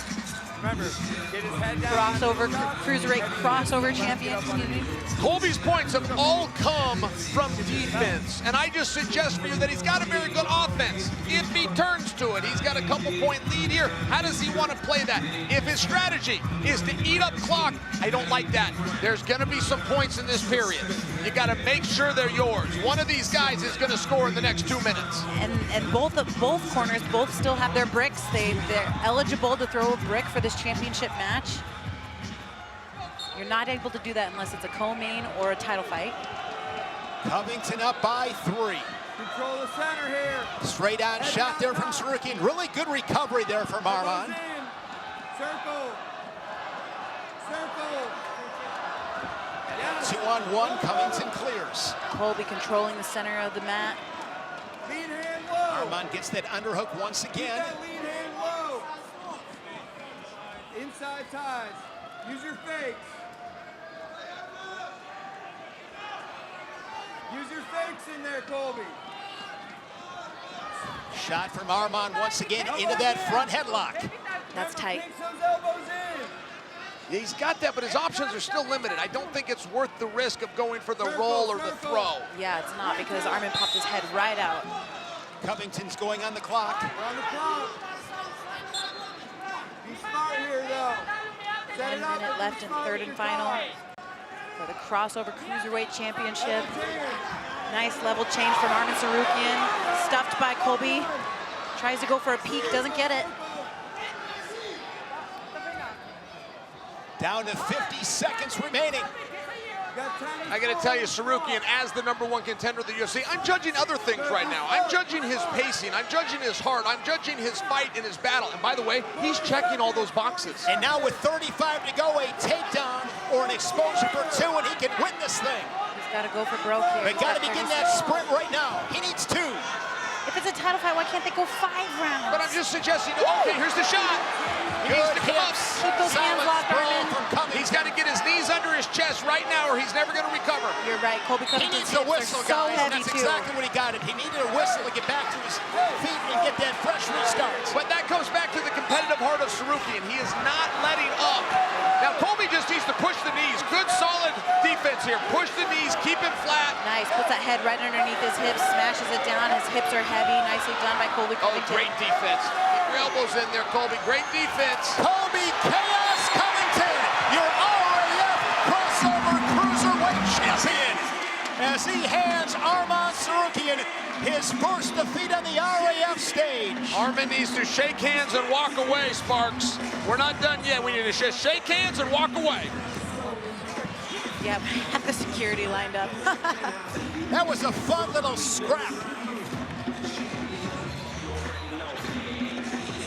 After 3 periods and a final score of 5-3, your winner and the first ever Real American Freestyle Cruiserweight Crossover Champion, Colby Chaos Covington.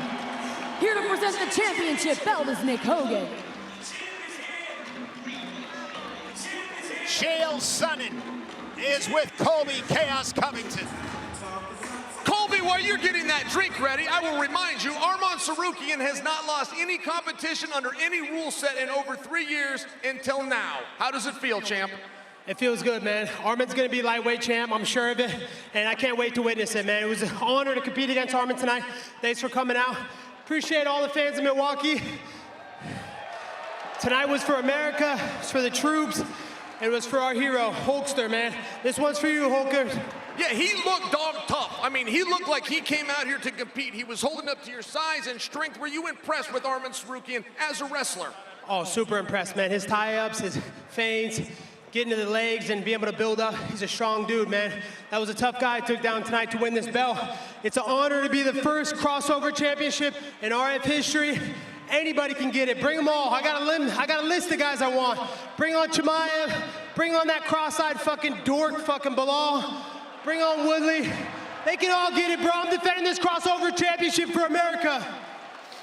The champion, Colby Covington. Pure chaos in Milwaukee as Covington prevails, knocking off Arman Tsarukyan. Scoring in short time, that was the difference in that championship bout. Milwaukee, Our Real thank American you guys Freestyle so much. match You were of the night. fantastic from all of us. Belal Muhammad and funky Ben Askren. So much courage, perseverance from Ben Askren. He put up a great fight, but in the end, Belal Muhammad a little bit too much. A night we'll never forget. That was an incredible match, super inspiring. A year ago, we were looking at Ben Askren on his deathbed. They said that he had died almost 4 times. That's right. Belal Muhammad, another inspiration for being able to take a matchup like this, go out there, and you know, unfortunately, Ben didn't get it done, but he is such a stud for going out there and putting it all out on the line.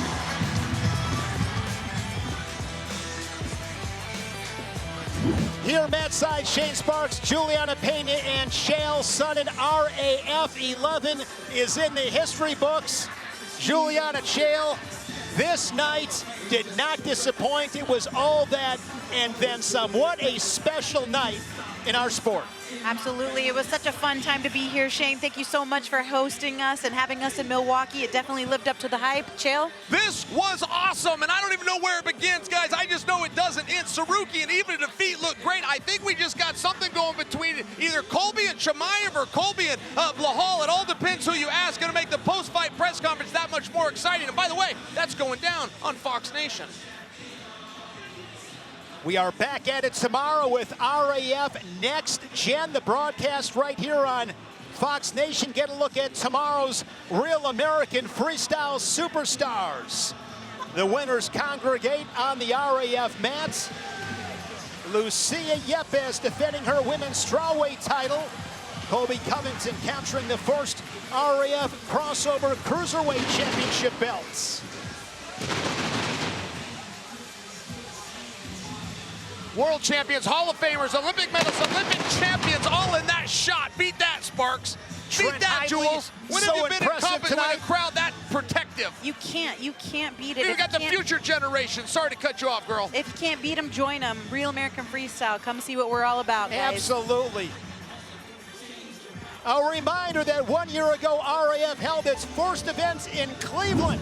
On August 22nd, we are coming back to the land for our 1 year anniversary show. For a limited time, buy one ticket, get one free. Take advantage of that. Scan the QR code now and secure your seats before this offer ends. And making his RAF debut, 6-time world champion and Olympic champion, the one and the only Jordan Burroughs. You don't want to miss Burroughs at RAF12 in Cleveland. Thank you so much for joining us tonight at RAF11 in Milwaukee. For our producer, John Norton, director, Rick Vizinski, along with Chael Sonnen, Juliana Pena, and Abby Hornacek, our entire RAF production crew, I am Shane Sparks saying good night from Cream City.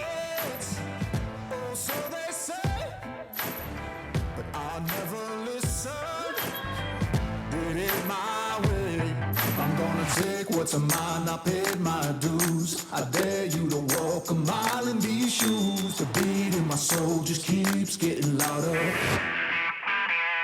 Give me some of that power. Give me some of that power.